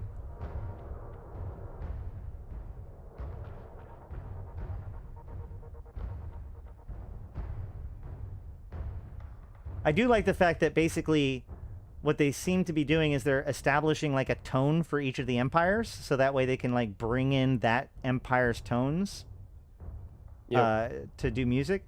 I think it honestly probably would have been better, or maybe they did, that it's more like instruments, right? Because like if Amar was woodwind and Mimitar was like metal and bass or something like that, then you could mix things in through the voices of the music, not just the tones. Well, the Amar Supremacy one is more like a copper wind instrument. Oh, okay, yeah. Well, So, I was yeah. just thinking, have you played Outer Wilds? I did not. First of all, you need to, but Otherwise, Outer Wilds, not what is it? Outer Wild or what is it? Other Worlds. There's another game that sounds exactly like it that came out in the same year. But Outer Wilds is like this space exploration game, and anything more I say about it is going to be spoiling it. But Okay. there are 'Cause- these different characters. I will say this: there are different characters, and there's this song that they all are playing, but they all play it with their own instrument. There's one person that's doing the beat. There's one person that's doing the harmonica. So you keep hearing the same tune, but it's the instrument that lets you know who it is that you're being associated with. And of course, as you start to hear them combining together and other stuff like that. It's pretty cool. Yeah, first time instead of Other World, I heard like Otter World. Like instead of Beaver, let's go into the otters because they're cute too. Like, sure. Yeah, no. That's winning. No, it's Outer Wilds. Wilds. Yes. As in, the woods. Yeah. Good. It's a great game. I recommend it. Anywho, so yeah, obviously the music is pretty cool, and I personally think that the visual stuff that they've added in recently is significantly more poignant. But I do like the fact that, as they point out here, like they're using music to point to specific things, to make to symbolize certain things with the music being used. In other words, just like we were talking about, right? If we hear the same either tone or instrument over and over again, if every time we talk about the Mimitar, we hear this, like the We Are Mimitar song, right? We are Mimitar, and it's like it's almost like a the didgeridoo in guttural the background. sound that we heard in the trailer. That was really awesome. Yeah, so they could just any time now that they bring those sounds in, we're gonna know it's Mimitar, right? Like that is the Mimitar sound. I mean, they could establish something else, but like I could definitely see where they could do that as an example. Yeah, like the Mimitar trailer last year or the year before, it was just awesome. Yeah. Like the other one that they did after, it was like, meh. I also think that if you're in faction warfare long enough, especially with the fact that this is the ebb and flow of the battlefield, like there's going to be some sort of connection to like hearing the sounds, the music go from being the pro enemy side to the pro your side. You come in, you kick them out, and you slowly hear as like the very site itself becomes more yours. I think that that's really cool too. Yeah, well, those cue. It's how can I say that? Like it helps bringing up some behaviors because it's like a trigger. So if you build up a trigger that way, you can make a lot of great stuff with that. Right, and that's what they're saying here, that it points to the fact, it's symbolic of the fact, it bases player emotions. Again, even though you might not like the music, as long as it doesn't give you a splitting headache, the nice thing about this stuff is that it affects you subconsciously, right? Like, you just play it on in the background. I don't listen to like separate music during Eve, so yeah, like the music gets pumped up. And yeah, I'll admit that it does kind of pump me up sometimes. Like when I first get into a Plex and like the beat kicks in, I'm like, oh shit, that's right, we're here to fucking kill stuff, So, yeah. At any rate, I think that's about as much as we can stretch out of this topic like taffy. But yeah, let's see. I had the patch notes too, real quick for today. We were just talking about this earlier, so.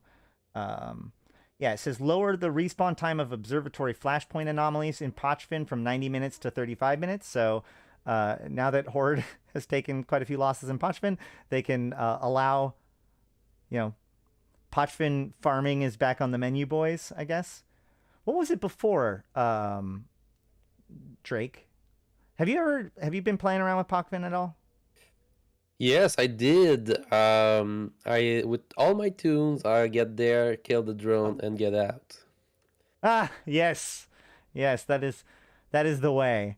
Actually, like I did like in the real beginning of the thing, and I got like quite friendly with the Triglavian. And when I came back into Wormhole, when I came into Wormhole, and I had like those random connection, and some of my tune could not. go through some system. I was like, oh, that's not helping. So I had to go through a lot of ratting to be able to get that strip at the right place. Yeah. Aside from that, nah. I've just resigned myself to being an enemy of Edencom. So Yeah, it's like too vanilla kind of principle behind. It's like we're the elite of Concord. I know like how they present themselves. no, they're not the elite of Concord. They are basically an attempt to unify the naval efforts of the four empires. So it's actually a constituency of all four navies, but it's coordinated by the Edencom department called Aegis. Okay, so it's like a non-Jov like a group club of the empires. Yeah, so Edencom stands for New Eden Common Defense Initiative. Okay, so like instead of Concord, it's just like let's get rid of whatever jobs are left. Right. That's why you see Federation Navy ships and presidential ships and Imperial ships. You don't see Concord ships and you don't see Edencom flagged ships. You see what race they come from, because it's like a coalition more than an entity. With the centerpiece, of course, being Aegis, which is kind of interesting because Aegis was a group that was founded for the new shooter. Actually, it was originally created for foot soldiers and other like breach tactics and stuff like that. So they've been repurposed due to the Triglavian invasion. All right. Let's see. Also, there's corrections to the particle. Did you check out the red Stargazer skins yet? No, not yet. I was looking at the Lunar Festival one, and I did thank CCP for those Canadian colored skin themed. Really appreciate it. Well, yeah, that's the red Stargazer ones. Are those like the red and white? Well, wait, hold on. No, Because there's the one that they came out with for the Lunar Festival for the Chinese like yeah, the with New the Year. bunny on the side. Well, actually, like I got like a bunny on the side of some of my ship. It was like, oh no, CCP, what have I done to get that? Like That happens as a bug quite a bit. When they put a particle effect on one skin, they'll sometimes not have it turned off on I other did not skins deserve from the same that ship. CCP. Like I don't want bunnies on my ships. That's fair. No, yeah, but the red and white one with the squares is the red Stargazer one. But then Okay. there's also the Imperial Dragon one, which is like the Ishtar and whatnot, which is like solid red with like little red or white trims to it. You know, I haven't But- just tried it yet, but they're supposed to have a graphical update for the kill marks and stuff. Yeah, so what it does is it actually shoots out all these flares into the back. And I believe that it shoots out the flares based on the size and quality of the kills. Because I watched somebody do it on, like somebody posted a video on Reddit and they were complaining about how lackluster it is because he gets a kill and like this one little happened. But my buddy, his Balgorn got a Typhoon kill, I think it was, and it was just a big firework one with the first kill. So it's not the quantity of kills, or not just that. It is also the quality of the kill that seems to matter. There is a thing here that says that there's some fixes here. Yeah, which makes the quality of the kill. I like that because I don't know if you saw that this week on Reddit. Someone came out with the point system of Z kill or something. And I you did can, see that. and you can see like how good the kill is and how much point it gives you, so that you can better understand how the point system works. See, I always thought that it was like what is it? Whose line is it anyways? Where the points are made up and don't matter. Exactly. So, like, I haven't tested everything yet, but one of the thing that I want to see is, does the no sec F1 monkey has more point than the low sec solo player, like for the same kill? And that's the kind of thing that I would like to see. Well, yeah, I think doesn't the points get distributed among the people? So like if you solo somebody, you get a certain amount of points, but if you get if 3 people are involved, it splits it. Maybe. That's the thing, right? Like Zkill has this point system, but it's always been. It's funny with all of the things that we complain about being like arcane and obtuse and Eve. Nobody questions the fact that nobody knows how the point system on Zkill works. Well, that's why it was interesting. Like, Yeah. like, oh yeah, I might have a look into it. We're going to need an Eve Uni article just on how to understand Zkill, I guess. No, Sure. but I do appreciate the fact that they fixed the Marshall particle effect. Apparently, Drake Eidolon is taking credit for that. It was kind of funny where basically one of the particle effects went backwards, but the other particle effect like was angled up at like a 45-degree angle. So like on the left side, it was going mostly up, and on the right side, it was going straight back with the little squares and stuff that comes out of it. So I was like, this isn't quite right, but you know, they're fun skins. The thing I don't like about them is the ships that they chose to do them with. Because like your first ship that responds to kill marks and you put it on pirate battleships only and not like the new Navy ships that you just came out with. I mean, how many kills do you get in Macarials all the time? Not a lot. Like when Yeah! when you think of it, like where do you see Macarials? Like aside Snuff. from let's say like sec like PvE stuff, you see them like on gate camps, like with the smart bomb stuff. Where else do you see them like bumping Orca in high sec?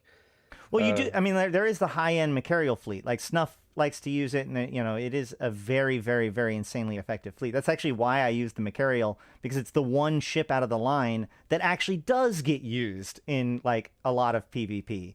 The Rattlesnake is kind of up there. The Balgorn doesn't get kill mails on its own very much, and the Marshal is insane if you use it. So yeah, well, who if are you got these for? like the backing to use a Marshal, and you can answer for, I can afford to lose that. I do have a second Marshal BPC, so. Yeah, like, and it's easy to build. Well, I mean, that's the thing. Once you have the BPC, that's when you find out that it is also still a Tech 2 battleship. Like you still have to manufacture a Black Ops battleship. So it's not. Yeah, it's hard. It's not the end of your journey.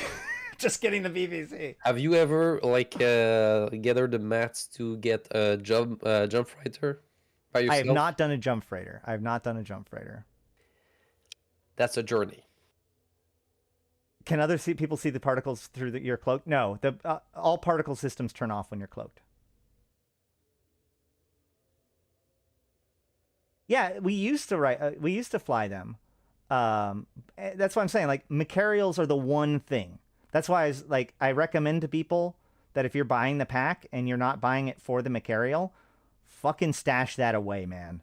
Because like I can just imagine a giant Macarial fleet, and then suddenly one of the guys just explodes into a bunch of fireworks, and like that being like super cool. And after this period of time, I don't think these skins are ever going to be sold again. Now, there's probably going to be other cool skins in the future, but if you want the Macarial that shoots out fireworks when you get a kill in a fleet, ever, then you're going to have to buy it from one of the people that are buying it today. And if you look at like say the Yule Festival YC119, I think it was, skin, that gold skin with the drapes coming off of it, those skins are fucking priceless now because you can't get them anymore and everybody wants them. That's the thing. You got to ask yourself, are new players, are people in the future going to independently just decide that they absolutely need to have this skin? By the way, you're speaking of skins. At EVE Montreal, we'll get also like those exclusive skin that you can only get in live event. The friendship skins. Yeah, so last year and the year before that was the friendship ones for the Asteroid, the Nestor, and the other one. I'm pulling it up right now. Stratios. Stratios, thank you. This year, I don't know which one's gonna be. Yeah, they're good looking. This is. Hold on. I think this isn't. Do you get your graphic right? I do. Okay. I did notice earlier, or a while. There we go. This is what it's closer to. This is closer to what it's supposed to look like. I don't know why the Nestor isn't working quite right, but whatever. Oh yeah, that's better. Yeah, this is what it's supposed to look like. So there's going to be new ones this year. What do you know what they are this year? No, not yet. I haven't received my super box just yet. Are you going to give me one? Well, yeah. When you'll came at Montreal, I'll be really happy to. What if I just like, what if I make my own bacon ball and like eat it? Like I'll time it. And then like when I know the Eve Montreal is happening, I promise to sit down and eat a ball of bacon. Oh, that's interesting. Yeah, can I get one there? we'll discuss that for sure. All right, cool. I'll take a pic. We'll do it like old school, like 4chan style. We'll like hold up a piece of paper with like a timestamp and my name, or a clock, to prove that it's the exact time that you guys are starting Eve Montreal. I like it. Excellent, excellent. So that you'll be eating with us, but we won't have any way to look at it in the live. Right. It's not that I'm not there. Eve Montreal just got bigger. That's all. It just spans coast to coast now. That's all. Yeah. From the Sugar Shack to Ashtrothy's living room. Yeah, but the Sugar Shack, you need to have like real maple syrup, like fresh one, AAA grade. I'd be willing to do that. In fact, I think I have real maple syrup. I don't know. I'm reasonably sure that it would not qualify by your standards. I'm just going to go ahead and guess that off the top of my head. Because depending where you live in the U.S., if you're near the north, there's some places that they got real maple syrup, like Maine, Vermont, and those places. Right. They got the real deal. A lot of people got corn syrups, which is, and just syrup, which is only like sugar, a lot of sugar in water. So it's not the real deal, like really not. Yeah, I understand. Yeah, because it can be pure maple sugar even if it is watered down. Yeah, well, actually, you won't, because the way you make maple syrup is from maple water. Okay, so it came straight out of the tree. Then you boil it to get water out of it to concentrate it and take some impurity out of it and everything. Then you get the syrup, and from it, well, you can get like the maple butter and all kinds of sweet stuff. Like you can buy sweets at the Sugar Shack, and it's just like out of your mind, like kind of delicacies that you got there. Well, now I'm jealous. All right, no, but you should be. You should be. You never know what you're going to learn on this stream. No, that's that's very interesting stuff. I will say, going back a little bit, Drake actually pointed out that there is now a bug where you can see the Marshal with that skin on, even while it's cloaked. So, whoopsie daisy. Hopefully they get to that soon. That would be unfortunate to have your Black Ops battleship, your 10 billionist Black Ops battleship, decloaked because somebody noticed your little particle squares flying through the sky. Yeah, but there's that, and I don't know if the logo, because sometimes I wonder if the logo when I'm cloaked is actually seeable, because I was like, man, like it comes out a lot. Yeah, I mean, I think that most of the time shuts off too. I mean, like I say now most of the time because I have significantly less confidence now that I've seen that other bug. But yeah, I think it's certainly supposed to. I've actually been a big fan of the whole logo thing.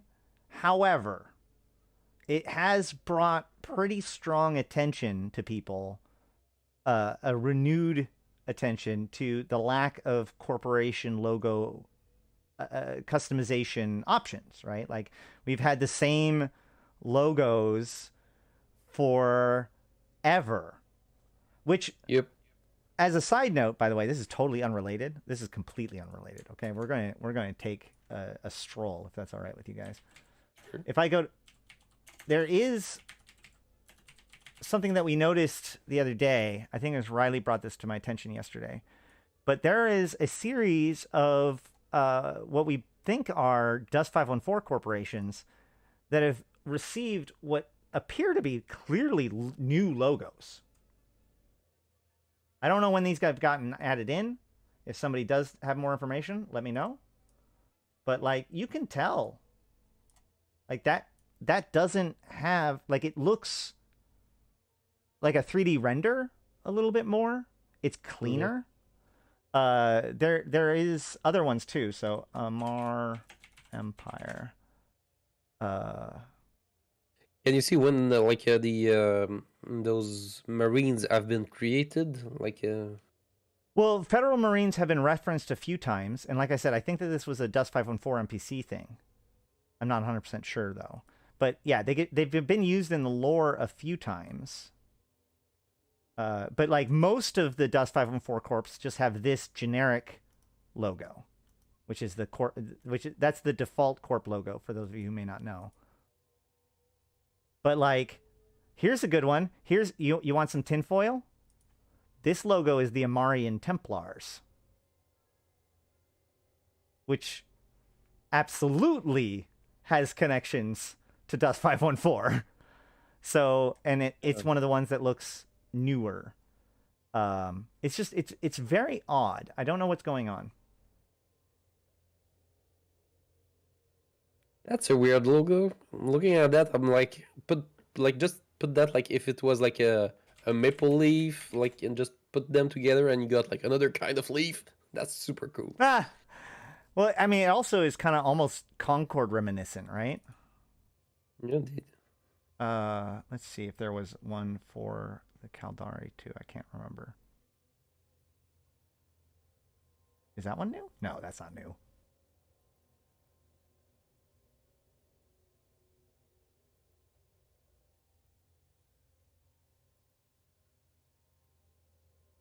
Who's this? I don't know. I'm Ben Rush from Sorry in Advance. I've been here for more than an hour now. Yeah, absolutely. Yeah. Sorry, I'm now. No, I'm sorry, actually. I'm yeah. I definitely want to be respectful of your time. We were just kind of. No, it's not like that. Like, it's just like, because I have a delay with the YouTube stream, so I don't see exactly what you're looking at the minute. Like, there's a little delay. But no, like, I enjoyed my time here. Okay, great. But yeah, so there's a lot of interesting stuff going on right now. And the cool thing is that a lot of the stuff that's going on are being noticed by people just out in space, right? So wait a minute. Like, the Caldari one is Situ Oda Task Force? Yes. SEITUODA. Well, it's not far from Sutonia. I don't know. I think most of these organizations existed for a long time. I don't think that they just added in. Although the PKN Interstellar is, of course, pretty new. Yeah, I wonder, like, if like they do like little hint there, here and there. They do. I mean, they're clever. They like their Easter eggs. Speaking of Easter eggs, there was actually a really funny one with the video today. You guys saw the scope video today, right? Yes, I did. It was like only on my phone, but I did look at it. I haven't. I need. Well, like, you probably more... didn't notice this part. Okay, show me. Let's see. Where is it?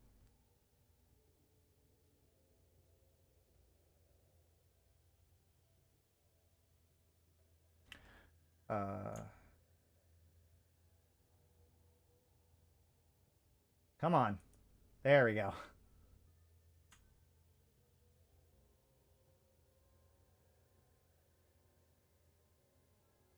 Okay, let's see where it is.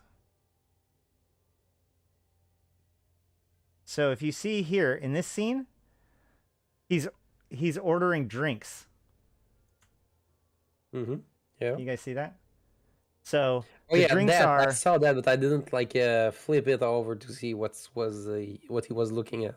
It's Fedo Piss 5 Isk, Blood Raider 5 ISK, Jade Coast, 10 ISK, and Skill Injector, 10 ISK. He also slides it up and it's... oh, shoot. There's one frame. Hold on. Pulse... Yeah, pull Flatline. something, yeah. Pulse Flatline, 15 ISK, and Quaif Ultra, maybe 20? Yeah. Oh, I tasted Quaif in Iceland. How is it? Did you add that in the in the US, the Pepsi Blue in the 90s? Oh, yeah. Yeah. Pretty much that. I don't think it shows the price of the Quaif Ultra because it just says ISK there. I don't think it's a spoiler in the Pulse video that we're highlighting the fact that he's ordering a drink. I don't think that. Well, I is don't know. quite Like the spoiler. maybe we'll be able to order drinks when we'll get in the shooter. Cause I play like another game called Deep Rock Galactic. Like it's with Space Dwarf that you can get drunk before you you get sent on an asteroid to mine, and depending on the hull call that you get different kind of buff. And yeah, and you got it. It's funny, like a funny shooter. So maybe they'll get something like that. Like you get something before your mission and go. Well, so let me see if I can find this. There is actually an interesting, like this has happened before, right? Like Yeah, like I think it was like the Galant, the Caldari, like a future traitor that was going past. Yeah. Leopold and the Tanuki. You see them meet up in the pulse bar behind them as they're talking.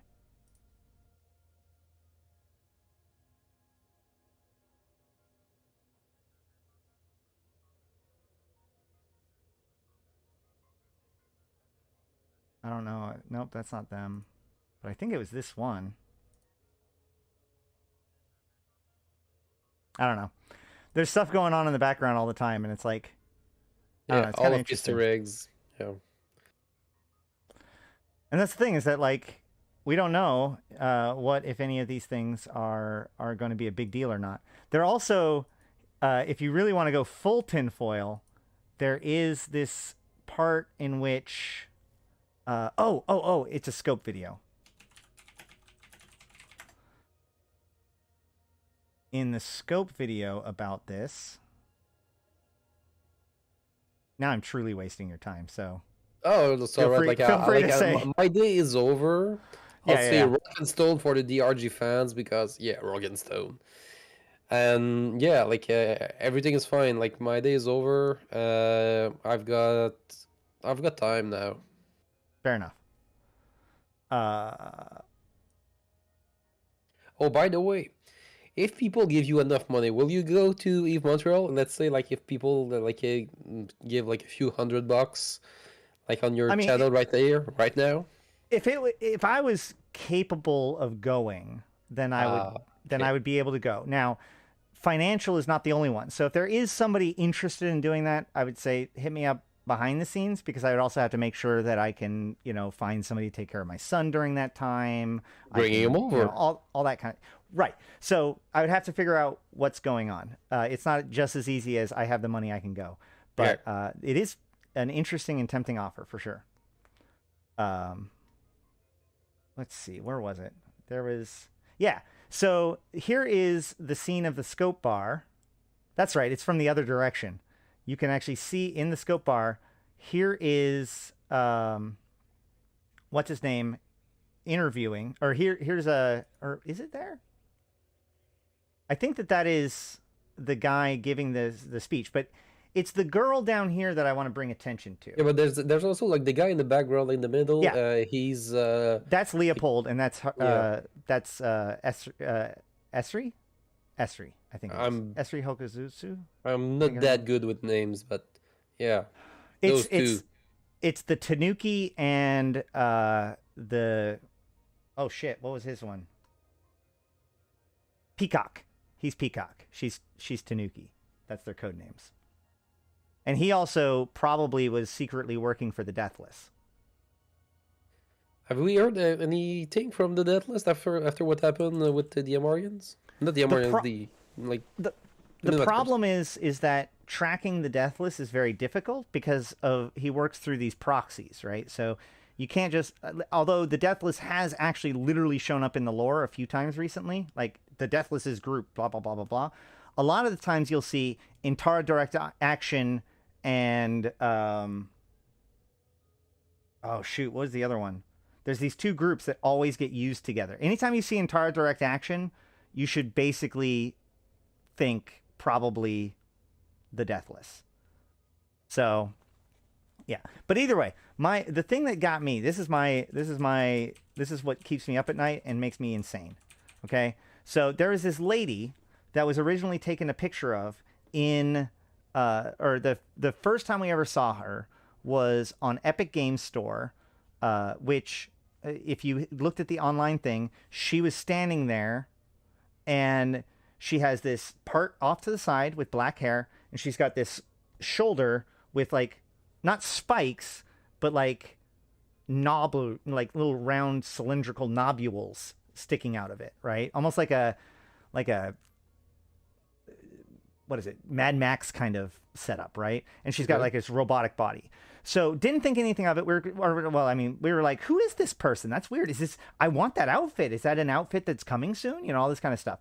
But we never actually figured out what it was. And then somebody pointed out to me, this girl here that's attending the bartender is her. You can see the shoulders right there. You can see the side of her hair.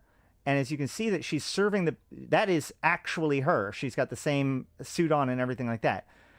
And so like that got my attention too. Like why is the lady from the picture also in this one frame that is designed to get you to notice all the stuff that's going on, right? Well, the answer is quite simple. We're looking for employees everywhere. Like, she's a bartender with a model side job. Hold on, because it gets a little bit weirder. So then here is the EVE Online Caldari trailer, right? And in it, they show this scene of the city. And this train goes by. But wait.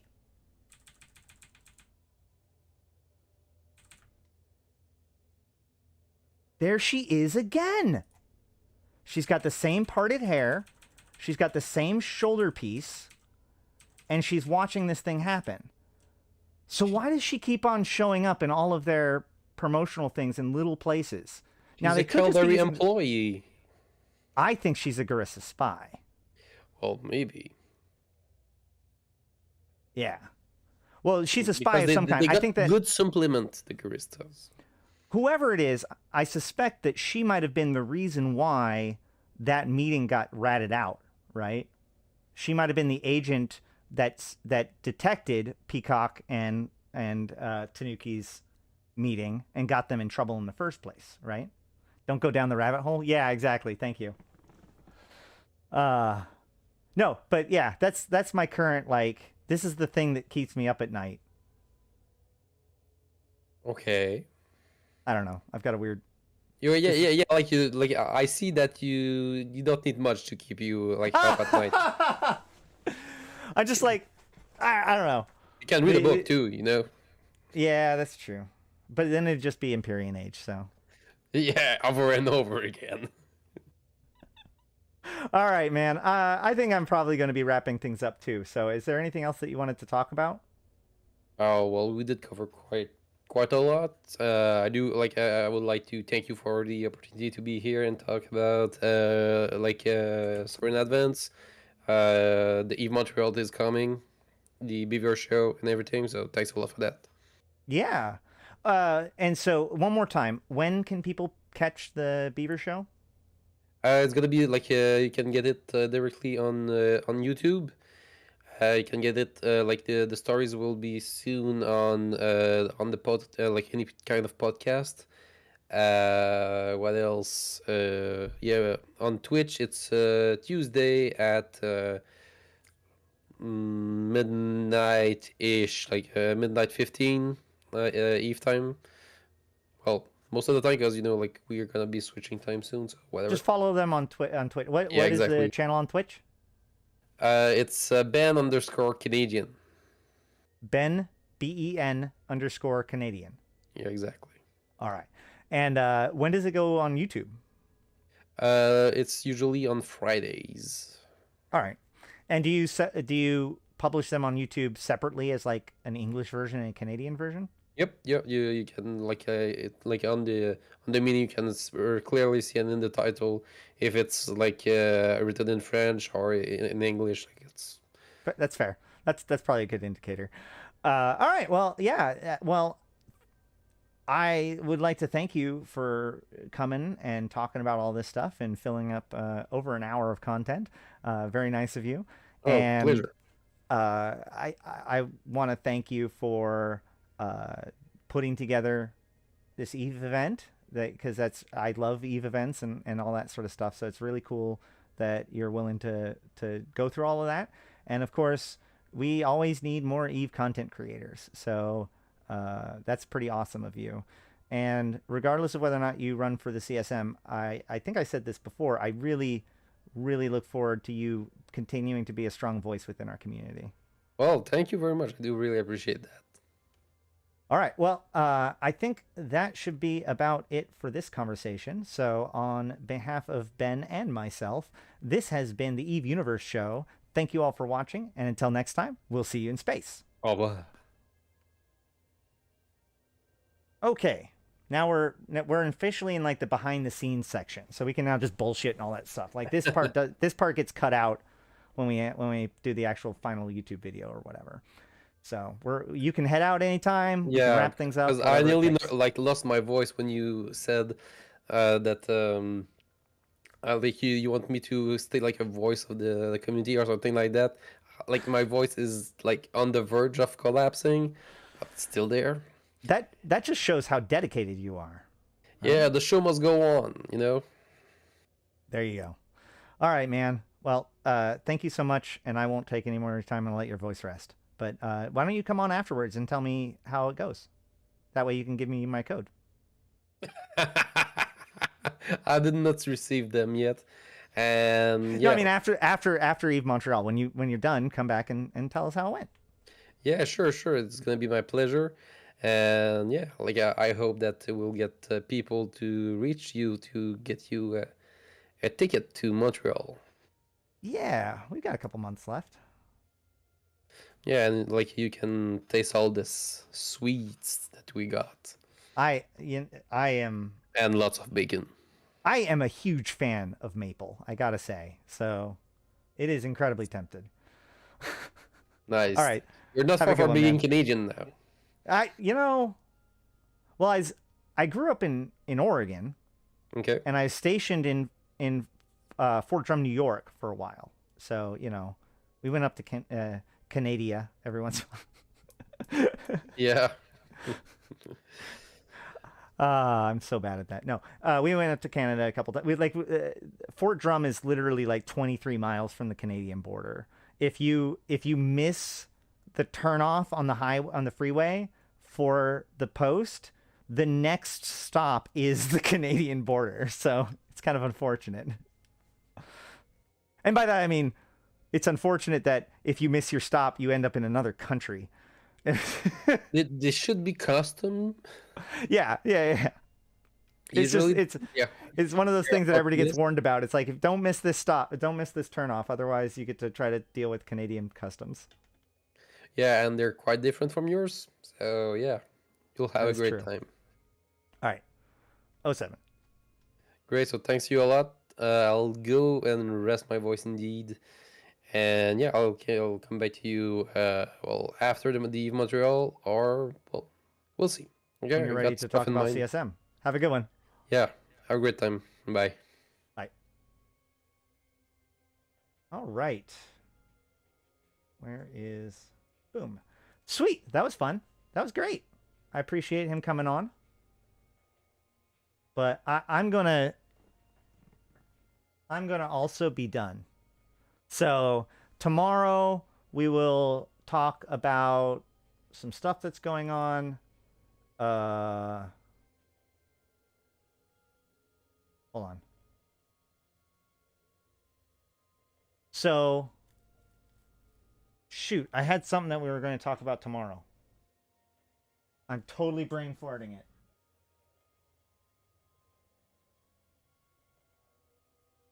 Is anybody in chat remember what I was supposed to do tomorrow? Oh my god. I think it was a lore thing?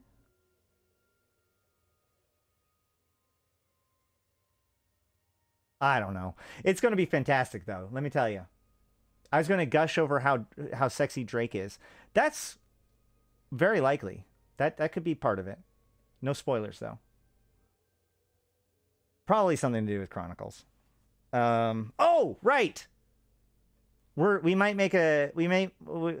will probably make a second go at the Black Mountain Chronicle. Maybe, I don't know. I feel like I should record that off stream, but then I also feel like if I try to do that, I might not get around to recording it soon enough. So I might just pick a different chronicle to read. The problem is that I realized that reading it for the first time live may not mean that I read it. I'm pretty good at cold reading, but that's a pretty big ask. So, and I want it to be as good as possible for you guys. Hopefully we'll have some world news to talk about, though. And yeah, I don't know. I guess we're just going to have to find out. But I want to wrap things up by thanking all of you guys. I have been Ashtarothi. I've been playing this game since 2010, talking about it since 2012, and I'm here to put Eve into context for you, my fellow Empyreans. Thank you all for watching. Thank you for your likes. Don't forget to like. It's really important. Let's everybody hit the like before we go. Thank you to all of you that like, comment, and subscribe to my videos. The last few videos have been doing phenomenally, and it is all thanks to your guys' willingness to go and watch those videos, like them, subscribe, all that stuff, because that's what tells the YouTube algorithm that people that like Eve want this video. And then it starts to pick up, and more people check it out, and more people come on, and we get a bigger and better and awesome Eve and community. So keep it up, guys. But I also, of course, wish to thank my co-designers, Abyssus, Aikawarazu Chan, Arydanika the Queen, BlackRoseNoble, Dajat Lemmont, Drake, GuldanAgeStories, Jay Kuhn, LM1, Malak Starfire, Midnight Space Monkey, Not Just Fun, Seeds of Plenty, Serenolin with No Eyes, Syliana Vel'ash, Nephilim, Grendel, Zaul Nex, as well as Ebo1337 and Rid, my immortal tier patrons. Thank you all so much. You make this possible. And you feed my guinea pigs hay, and they send their eternal gratitude. So let's see. What should anybody I want to highlight today? Shoot, now I can't remember who all I've highlighted. I'm just going to say Malak Starfire is a good dude, and I'm happy to have him be part of the team. The entire convocation of Empyreans have just become livelier and livelier. I'm really proud of the fact that we've been getting a lot of new members, and not a lot, and we've had almost 2 weeks where nobody left the corporation, which may sound like a really weird stat, but as far as a group that's newbie focused and retention or in a game that has poor retention, that feels really, really good. So if you want to participate, you can always come and join the Convocation of Empyreans, or even just hop into our Discord and hang out. You can flag yourself as being interested to get the new YouTube videos as soon as they come out. You can join the supporters only chat if you're a supporter, or you can just come into our public channels, ask questions, spy on us, whatever you want to do. We'd be happy to have you. But without further ado, I think that just about wraps it up. I've been Ashtarothi, the voice of New Eden.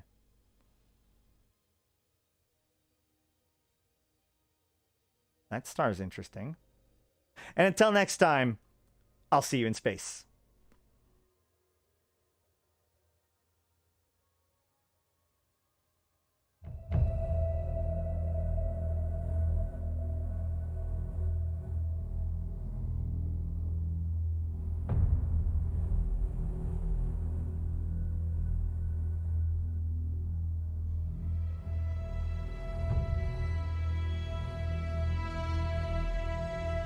Bring on the wrecking machine.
Every city you burn, I'm gonna build one high.